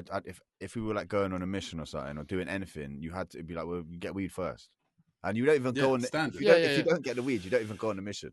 You stay at home. Or don't even go on the mission, and you might pre-roll them first, so you've got them ready, and you know what I mean. It's like, crazy. You know what? I think early on for me, I remember it hitting quite home because we were like that as well. But I think early on for me though, I remember always thinking, because also we were doing other drugs as well. We were doing pills, going raving, all that stuff. And when I started noticing people going, like, we're all going to this rave, and they're like, oh, I can't go because I don't have any pills. I'm like, you fuck it. We'll just go, have a couple of drinks, it'll be fine. You know what I mean? They're like, nah, I can't go. And they're like, don't go One Nation with no that's pills. That's when I realized, I was like, rah, you're letting the drug control you now. You know what I mean? I'm going whether there's drugs or not. You know what I'm saying? Okay, cool. If there's drugs, sweet. But like, if there isn't, I'm not going to let it fuck my whole night up. You know what I mean? But like, I remember seeing other people early on like that. And I was like, okay, I can't get like that, man. Even like we'd go cinema, we got tickets, everything. And my mate would be like, nah, I can't go. We'd be like, why not? He's like, I ain't got no weed. I'm like, fuck it, man. It's just an hour and a half in the cinema. Exactly it, bro. That's it, like, nah, exactly refuse. Even if you said come to a house party at your house, I'd be like, yo, let me get back from work, and I say, I need to get changed. But in my head, I'm thinking, I need to sit down and have a zoot. Even that zoot's not. That's going to be the first zoot of the day. It's not going to do anything. But I need, and that's when he said like controlling your life. Then it gets to the stage where I was buying weed before the weed ran out. Because I smoked weed for so long, I can't be in that stage where I don't have no weed and I'm phoning bare dealers. No, how long that, bruv? Let's buy the weed before it runs out. You know what I mean? You're like, what the fuck? Because I couldn't literally I could do stuff, but I would be fuming. If I was going to do something, or if the missus had put me in, or if and I hadn't had a zoo, I like to go home and have a zoo first. Like, what are you talking about? You know what I mean? Mental. I mean, ultimately, I think if the moral of the story would be everything within moderation, know your own limits. You know what I'm saying? Because weed can be fun. Weed can be fun. Marijuana can be amazing, bro. It saved me. It saved me from doing loads of stupid shit when I was a kid. Even for reals, like it made me fucking it made me. There was loads of times where, especially with painting, bro. If I burned a zoot before I got painting, I was a little pussy, man. I wasn't a pussy. I was still going out, but I'd be like, and a few times it saved my skin. And there was times when I didn't go out because I was too lean and shit happened, and it just made me. It made me instead of, I was real impulsive. You know what I mean? I'd see something, I'd do it. I'd say something. If my mouth was just like, but smoke a bit of weed, everything chills out. I think about it 3 or 4 times before I do it. Sometimes I think about it too much to the point I won't, like, in a conversation, you're so high, don't even do it. You're about to say something, you're thinking about what you're going to say to the point the conversation's gone. It's a new conversation. You're like, fuck's sake, I should have just said something. You know what I mean?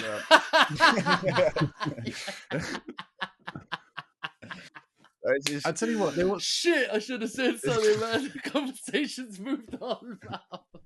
So I do have one. I got one more tune, a Res 1 track. Theme wanted to play it. It's called Curse. I think it's with Mac It's called Lloyd. Curse. I wanted to know if it had a link to that to that change in your mentality. Yeah, and that came with like I was in a bad relationship, like a real fucked up relationship for a good few years. You know what I mean? It wasn't healthy, abusive shit. You know, and I lost myself for like I lost completely my personality, man. And it all came off the back of, before that relationship and that, all the drugs and all the fuckery shit, man. The trauma of like madness of teens. And then it got into this relationship. It was fucked, man. I lost myself. And then when I came out of it, I met my now wife and like moved on with life and stuff, is when I made this track Curse. And that the verse it's kind of, you know what I mean? It's kind of a bit about what was happening then. And not once I'd come out, but once I was back when I was still with this girl, you know what I mean? I ain't got nothing against her either. If anyone ever fucking listen to this podcast. I got, you know what I mean? We weren't never meant to be together. Do you know what I'm saying? But it's just those toxic atmospheres. Man. Yeah, man, and also toxic environments that perpetuate the toxic attitudes. Do you know what I'm saying? Like if you're stuck in an environment because of the things that everyone around you and what you're taking and stuff, it's like say if you get fucked up on the weekend, yeah, and we drunk a lot, we took a lot of shit. Do you know what I mean? I'm sure we all done a lot, you know. You get stuck in these cycles, especially in a small city like Bristol as well, where it's like it's always there. Like you'll start feeling better 2 days later, and then you'll go, I feel good now, so we can start drinking, and it, you know what I mean. And if it was just a toxic time for me, man. Do you know what I mean? And that Curse was like a track that come out the back of the back end of a fucking crazy, like, but I learned all from it. Do you know what I mean? And now it is. And the wife, and the kids, and the new. And do you know what I'm saying? Man. Exactly. You know and if I hadn't gone through that, I wouldn't have this. Because right now I've got it. Like, I'm blessed. Do you know what I mean? I'm so blessed to come from where I've come from and what could have happened at multiple different ways down this route. Like, fucking hell, man. To be where I am right now with my family and shit is like. It's a blessing. It's inspirational, man. It's inspiring. And also, when you go through, you know, as an artist, man, when you go through shit, it's going to come out in the music. It should come out in the music. Sometimes you know the best shit, you know? Well, yeah. You've got to be all fucked up. I mean, look at some of the greatest artists in the world. Yeah, go on. Before you play it. So for having a fight in June, maybe, would you not smoke for the training on that? And shit, I'm stopping. Or would you have a little? Sorry, man. I'm fucking. I'm not gonna. I'm not gonna be drinking. I mean, I'm not gonna be smoking after the pouch of baccy that I've got in the kitchen. I've got like onsets. Oh, it's not weed. It's just tobacco. Tobacco and weed, no joints. So I'm just smoking and weed, joints. Right, yeah. But I've got like the onset of COPD, and if I start, I've been smoking for 6 weeks now, probably a month. So I did like 3 months off, and then I started, and already I'm fucking sat wrong with the mic. Already I can feel my chest, like I'm coughing up lumps of black shit. Like I can't do it. I can't smoke. You know what I'm saying? I've got something wrong with my chest. Yeah. I can't smoke. I cleared it, man.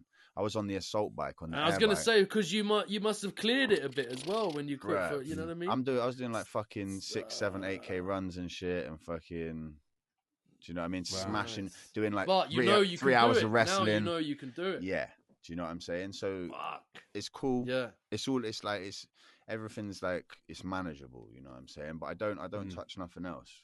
Like I haven't touched anything else in a long time now, like, which is for me is fucking, I just feel good, you know what I mean? And I try and encourage people to, you know what I mean? I'm seeing a lot of my friends now still stuck in this route, and it's like, it worries me, you know? Like I've lost friends to this shit. And they're getting older, and man. None of us are getting younger, man. Like, shit, like you can't keep doing that. Like it's not sustainable. Yeah. You know what I mean? It's not sustainable. We're not regenerating those cells like we were before, man. We're not. Yeah, we ain't got that Bill Gates. But it's mad.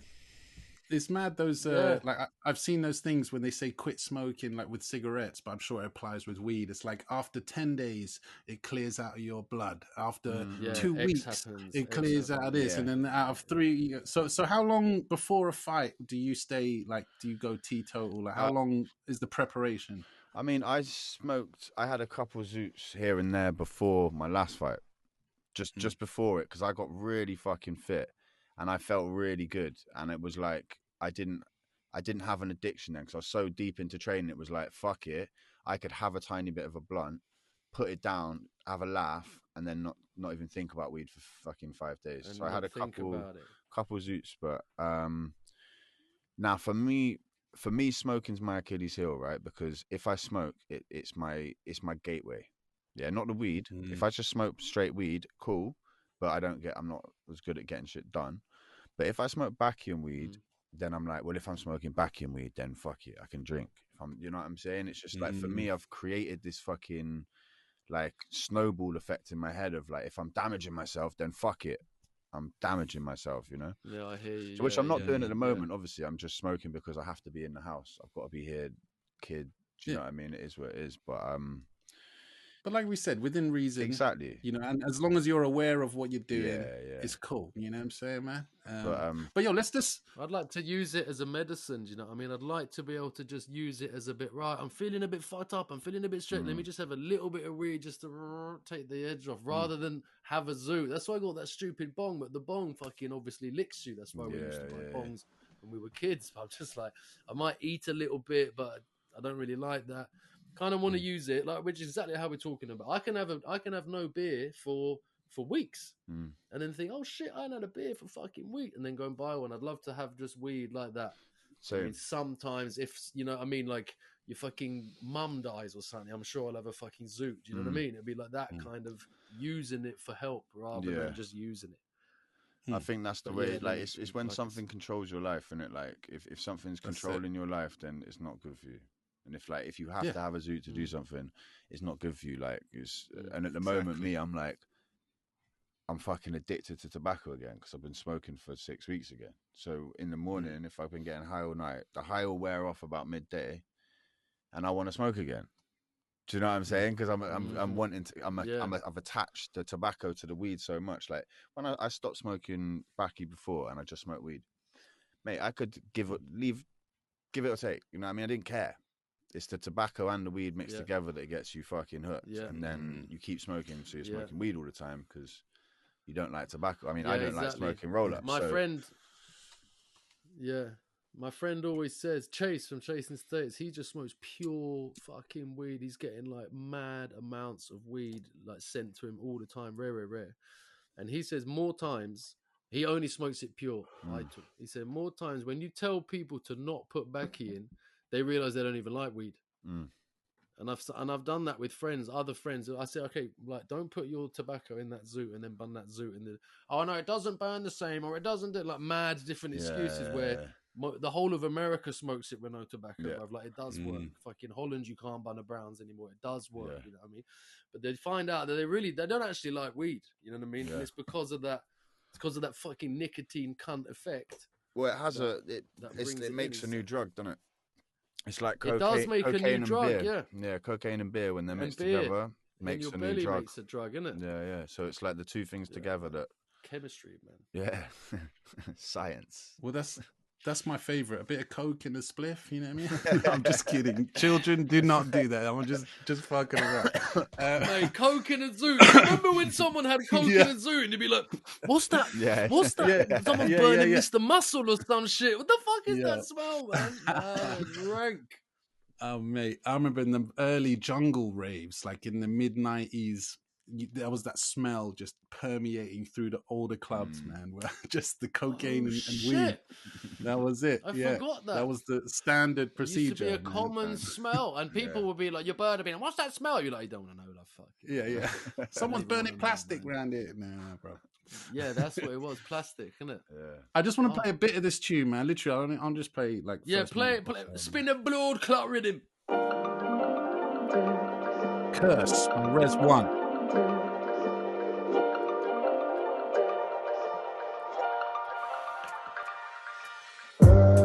This currency cost me deep. The time I've lost, I voice my own defeat, and I pay the cost. This currency cost me deep. The time I've lost, I voice my own defeat. Yeah, I used to dab acid, my passive got lost in a if. I lost myself, took my losses, depreciation and sniff. Alleviation was piff, which still only stopped the nightmares. Waking up, sweating, feel so real like it's right there. Quite scared, not gonna lie, it's like myself was gone. Helped along by substances, suffering and the right mare. Yeah. And violence was the norm, whether fighting on the streets at home or with my thoughts, it's the course I was taking. Of course I was faking a smile with poor taste and didn't really know who I was for more days. And to my real friends, thanks for your patience. My fam, you're all saints, and I won't ever forget the advice you all gave me.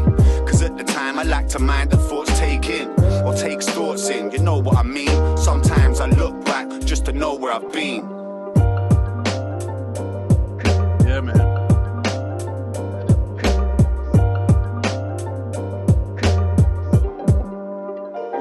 Sometimes it's hard to see who you've become among the blues and the scum. When every move's like a view of the sun. You can't see right, it seems bright, but it's usually dumb. And most of the time you're usually numb. You think you know it, but you used to be and used as a drum. Only let them beat the tune that you want. And if it doesn't work, move on and improve on the song. If the beat's wrong, move on the one.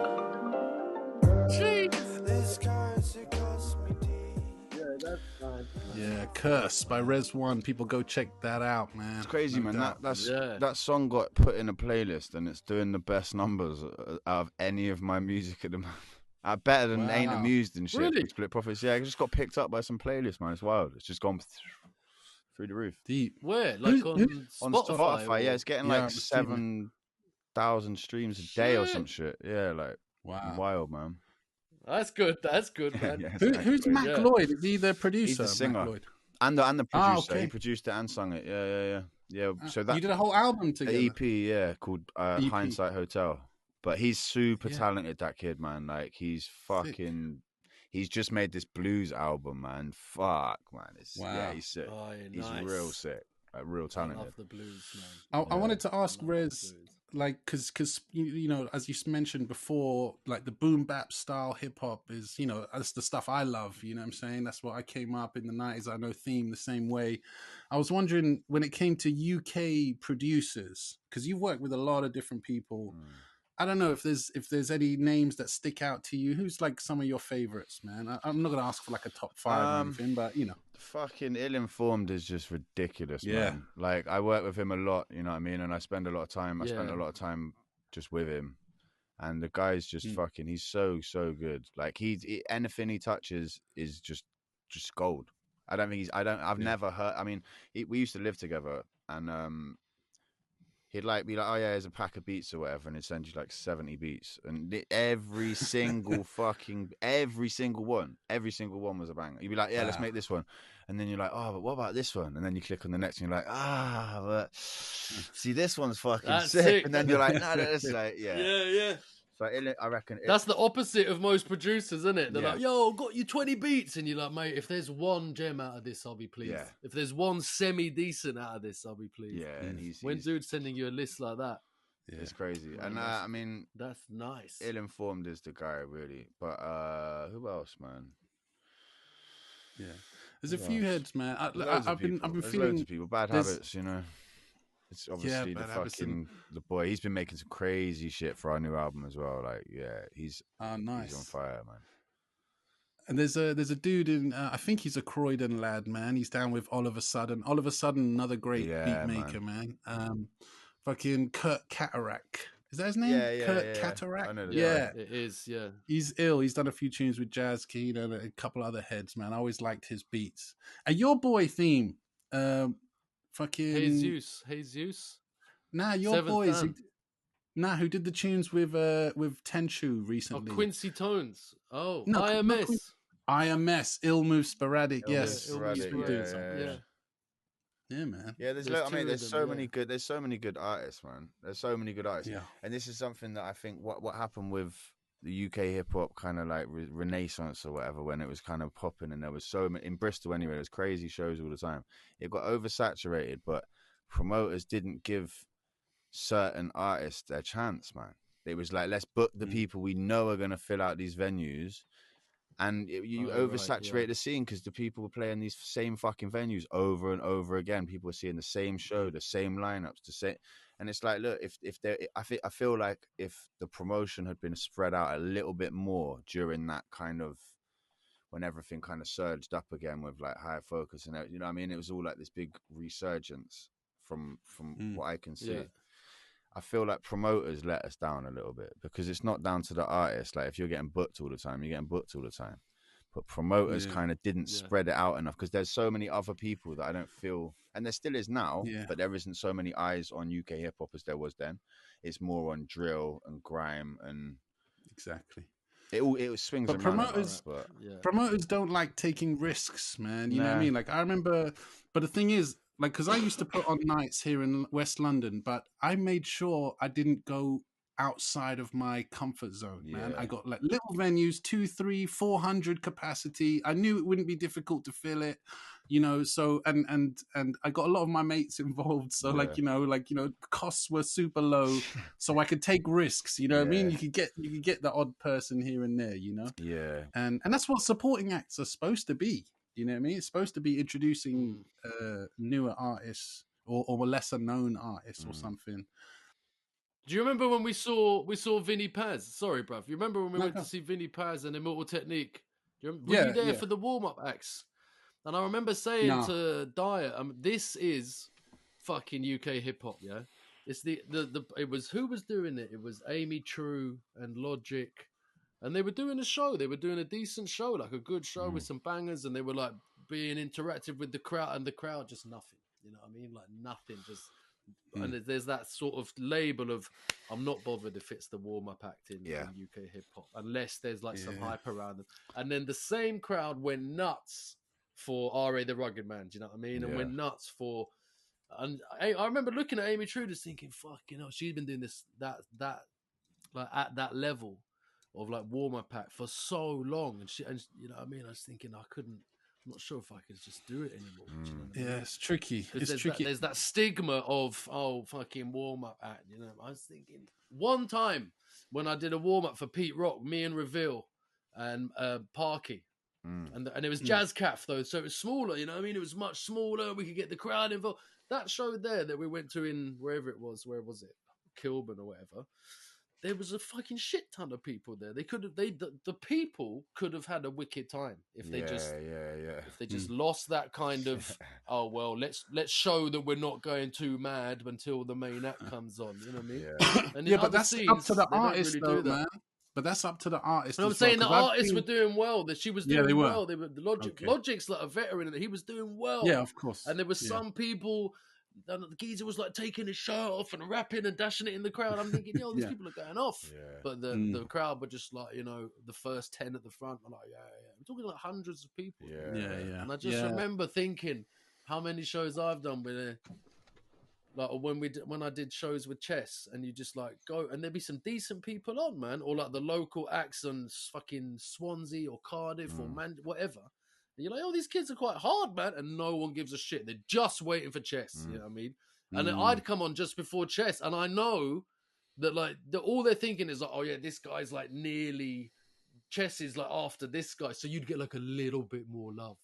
But I knew that I was rapping to no one. I was rapping to Chester's crowd, and they were just waiting for him to come out. There was never that kind of... Whereas if you go to a grime show and the kid comes on, he's like, yo, and I was like, and he's getting love straight away. Do you know what I mean? Or like we said, blues. If a sick blues guitarist comes out, they're like, yo, the guy is sick on his instrument. This is a sick vibe. Let's give him props. But just in UK hip hop, there's always a little bit like, make sure you're not seen to give so much love until like the main guy comes on. Unless the main guy gives you love as well.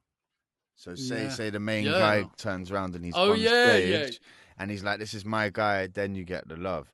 That's why with shows, whenever we're like on the warm-up show or whatever, I'd always be like, I'm going to try and fucking do a better show than they can do. So like if I come out and try and outdo the headliner, then do you know what I mean? And obviously you're not trying to literally you're not like fuck these guys, but you want to do the best show you possibly can.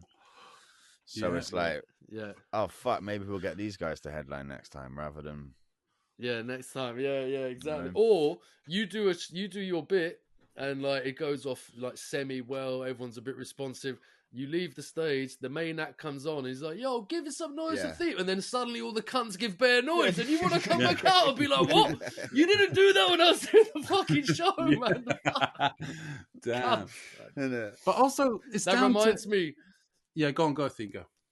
Do you remember when Farms was on the pod and he was chatting about Pharoah Monch's tune, and Pharoah Monch was in the venue and they were like, yo, we're gonna do the fucking like fuck these guys, Graff, you know what I mean? They did like Graff the bus up or whatever. That's one of the times where they would like, you know what I mean, make the main act look a bit shit. That's that's true. I mean, all I was gonna say was also for promoters, man, you can kind of curate a crowd to a certain degree. Obviously you don't have total control of who's going to turn up at your night, but you can generate like excitement for people to want to discover new music, not just come to hear the same old shit that they've heard already. Of course, like if I go to see KRS-One, I want to hear his fucking hits. I don't want to hear him doing obscure songs, but you know, like when there's warm-up acts that I haven't heard, I'll give them a fucking chance, man. But a lot of the times, you know, sometimes, well, not a lot of the time, sometimes you get let down. And they're just not that good. They're just like, oh, the promoter. Because also on the flip, the promoter could get that warm up act because they don't have to pay them. Yeah, you know, that will be a reason for getting them rather than that's true. Rather than actually getting good fucking music. I put on a few nights, man, and like I do these Split Profits parties. So I do like Split Profits Halloween party, things like that, and like they're fucking just. Madness. I bet they go off. Madness, bro. Like riding across the crowd on fucking blow up jet skis and shit. It's like it's fucking popping. It's popping. I'll have to get you down for one. I'll book you for the next one, bro. Yo, that would be down sick for the next one. Yeah, that'd be dope actually. But last one we did was just before lockdown, and I had these guys. So last time I went to New York, the first night we get into this fucking grimy fucking Airbnb that is literally in a venue. So they lied on the whole thing and said, nah, it's cool. But it's a stud wall. You walk out onto a little mezzanine type floor and there's the dance floor below you. And they had they had a show on until 3:00 every night we were there. We were there for 10 days. But anyway, we get. And they said to you, yo, we've got your accommodation, everything's sweet. Yeah. So anyway, we got there, but that night, so we're in the venue, and this guy who was playing in the venue that night was some rapper. And I go up to him like, yo, I'm from the UK, I'm a rapper, like, can you hook up weed? And he's like, yeah, I've got weed, boom. And then we made this connection, and we just carried on chatting. Like I said, I always make these connections and try and keep it going. Yeah. He came and stayed in Bristol with 2 people and played at that show. You know what I mean? So I was like, look, if you can come to Bristol, I'll book you for this fucking show. Come through. And then now he's connected with another rapper in Bristol. They're like making music together. I don't even speak to him. He comes over to the UK and he's built, do you know what I mean? It's like nice.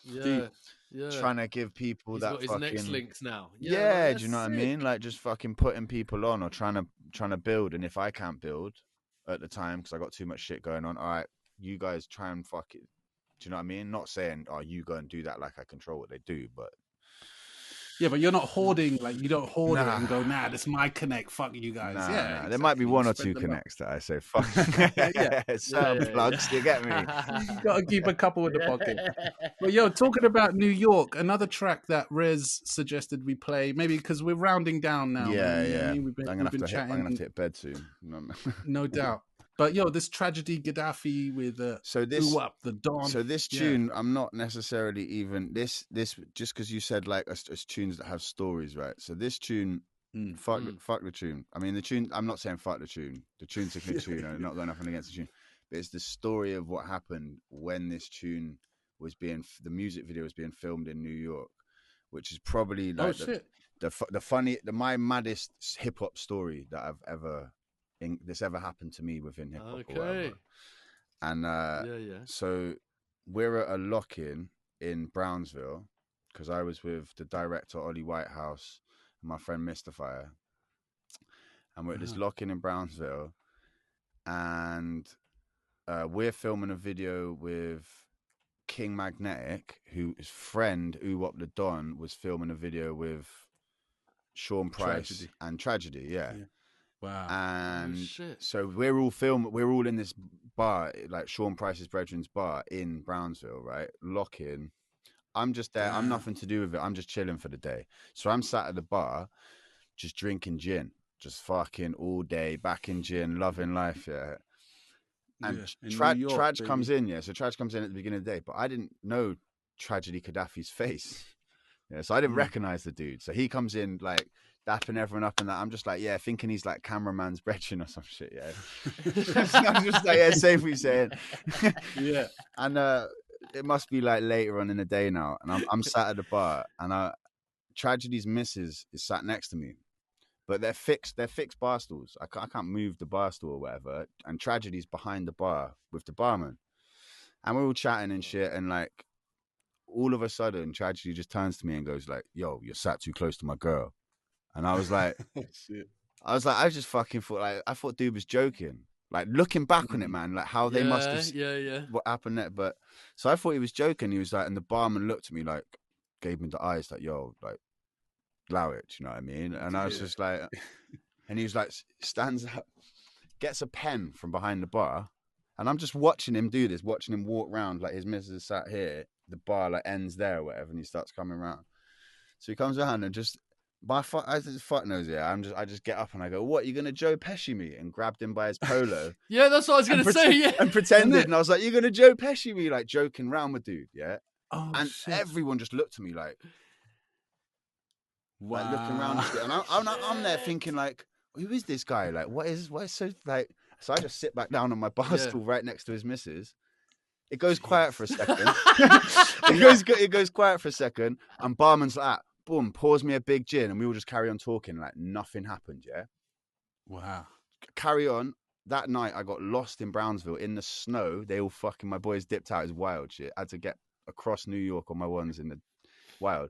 Anyway, Brownsville, bro. Yeah, in Brownsville. Yo, but then that's what I'm thinking. But then the maddest thing is, yeah, so I don't. Did MOP pull up on you? Mate. And he watch out. Yeah. Anyway, right, so... This all happens. I tell the story like I tell them like my boys I was with like, oh, this happened or whatever. No, we don't think anything of it. I get back to Bristol like 2 weeks later, and I put on this fucking MOP and Tragedy Khadafi tune. The thumbnail is Trag's face. I'm like, oh shit! No fucking oh way! Shit! And that's how you. Because I mimicked Joe Pesci. In a Joe Pesci. Yeah. Mr. Steal Your Girl from Bristol, wow. I mean, and then I realized. So that's not you. That's not you in the video then, because there's a Brer looks exactly like you at the beginning. No, it's not me in the video. So I was just in that bar where that was being shot, and Sean Price was in his apartment round the corner apparently, and he's there with that shotgun and shit in the bar. It was a wild experience, but I didn't really realize. The bar that he comes in. Yeah, that's the bar that we're in. Yeah. Oh, shit. Yeah. So we all sat in. Hey, we were driving around in fucking the drop, like the raised Hummer that Young MA was filming music videos in and shit. I got crazy connects in New York, man. It was wild, man. Crazy history, like. Oh, that is nice, man. But yeah, the trash. New York. Man. But yo, the bar stool was attached to the floor, bruv. It was attached to the floor. You can't do anything about it. No, It's too close. Wild. Was she a big girl, like with those? Yeah. Well, she was average. She had those thick thighs spilling over, and he's like, "Yo, man, I'm a skinny dude. What the fuck?" Yeah, just drinking gin, like, way oblivious to the danger I was in, like. Yeah, that made you more dangerous. I reckon they must have thought like he's the shooter. Yeah, like, he must be the guy on the video shoot who's there as fucking security. He's the actual shooter. Yeah, like, because the way they all looked at me when I was like, what's the problem? Yeah. Set me another gin, rude boy. Do your job, barman. You know what I mean? Fucking. Yeah, it's good shit, man. Funny times. Yeah, New York is such a cool place. Though I never made it to Brownsville, though. But I was told to steer clear of Brownsville, man. When did you go then? Because it's a lot safer nowadays than it was, man. No, of course. It's a lot safer. I haven't. I went first time maybe 2008, but the last time I went was 2015. I went with my mate. We went for the Zulu Nation 40-year celebration, man. This is maybe 2014 actually, and it was jokes, man. It was a sick event. Like everyone was there, from fucking Law Finesse, fucking Ice Cube turned up, fucking Naughty by Nature were playing, and this was all in the National Black Theatre in Harlem, which was a small 400 capacity venue. Yeah. And it was insane. And I was there with my mate Frez, who's good friends with Popmaster Fable from Rocksteady crew.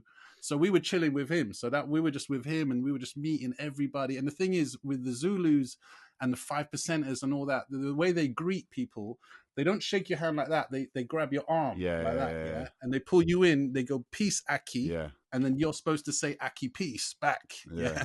So once I got to learn that, but like, they'd be like, you know, there'd be like 15 dudes, and we turn up, and you have to go to each one. Yo, peace, Aki, peace. Yo, peace, Aki, peace. Yo, peace, Aki, peace. Yo, peace. Like, out of respect, you had to go around. Secretly, you loved it. I was loving every minute. I was like, I even schooled a couple of them because Aki is an Arabic word, Akhi, which means brother. You know what I mean? A lot of them, they didn't even know that, man. I was chatting to a lot of people out there, and we managed to paint a wall as well. We painted a wall with Cap from Star Wars. Yeah, Cap. I got my friend Fred Wands. He runs Gorilla Grooves Radios in the Bronx, like the sick underground station, all the like real heads go on and shit. Like, nice. And we go into the studio and we recorded a couple tunes there, and we did the radio show and shit. But he's got a Cap canvas as you walk in. He's like he was originally from. I think he was originally from Detroit, and he was like him and one other writer from Detroit before he was a DJ and shit. I can't remember who it was, but they like pushed the Detroit. Whether it was, see, I'm probably butchering this to fuck. It's probably a different city. It's probably not even Detroit, but maybe Chicago. But they pushed the fucking graffiti there, and then he moved to New York. So he's like real connected with all the Graff heads. The hip hop heads, man. Shouts to Lifelong, man, because if Liggy ever listens to this, like that's my guy in New York that fucking he put me onto all these people, like crazy fucking connects just from like this one dude, man. Big him up, man. Big it was him mad. up. Big up yourself as well, by the way, because you got a pizza named after you.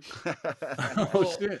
Fucking fashion label with the missus. You've got Green Brick Records. You got a shit ton. We haven't got much time left, but boy, you got a lot of stuff going on, man. Yeah, man. Some of those Fatty Lou pieces are nice as well. Yeah, we got some new ones. We just dropped off a load of stuff to be done today, man. Some new shit's looking nice. Bellissimo.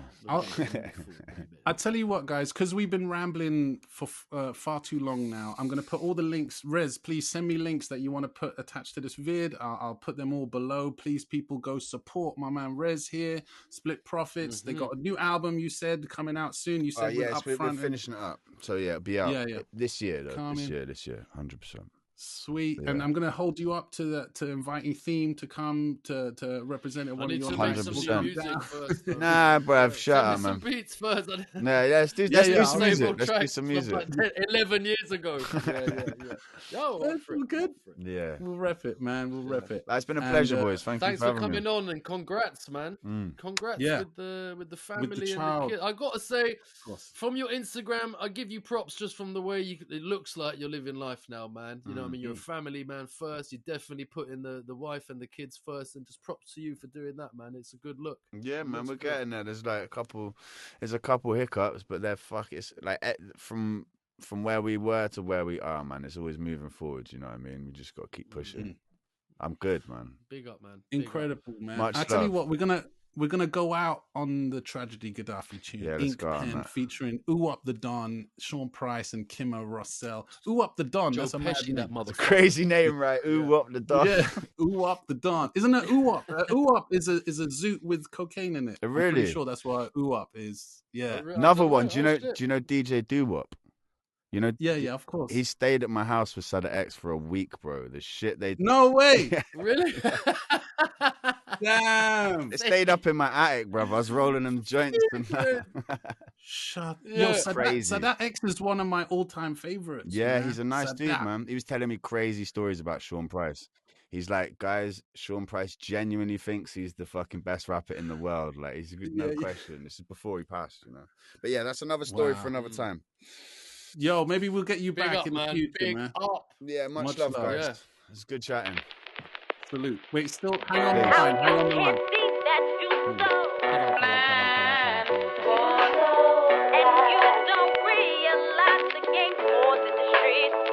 Cooler ruler to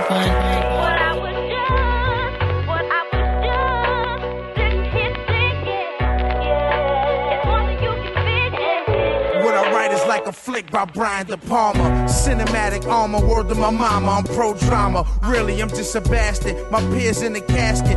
Hungry like the Muslims on Ramadan when they fasting, yeah. Y'all some rap hermaphrodites, I'm more true to life. Warrior type inside the booth with Maki, just slaughter mics. I'm thug paradise, they said I wasn't made right. Messiah type to the rap game, you like the Antichrist. Master Farrar, Elijah to the Father. Circle the Kaaba 7 times, pen filled with lava. Underachiever, turn a Don Diva to a Sada. Gangsta separating real from the pranksters. Need to thank us for the blueprint, we like the saviors. Maki the livers, rhyming like they Sonic Cold Lodges. Sense ain't common, but sense to add up the dollars. Cashman overcoat, spit explosive knowledge. Split an atom, can't fathom or even imagine. I can't see that you so blind, and you don't realize the game's more than the streets. When I was young, sitting there thinking, it's one that you can vision. A corner with my ink pen. Closer, over the shoulder holster. Jones devoted Saturday night, special loader. Devoted soldier, pledge my allegiance, violent vulture. Diamond choker, around the neck, respect the culture. Magnetic ultra, beat down critical. Typical rap life, peace sound difficult. Rapping with rock or rapping for dough. Stashing my guap, I'm stacking my dough. The bread don't stop, the dread cell pot. Savage life, I was there when Meg got shot. Decepticon shown, pink good seafood, Szechuan prawns. I killed at random. Perfect weapon, stepping the niggas with handguns.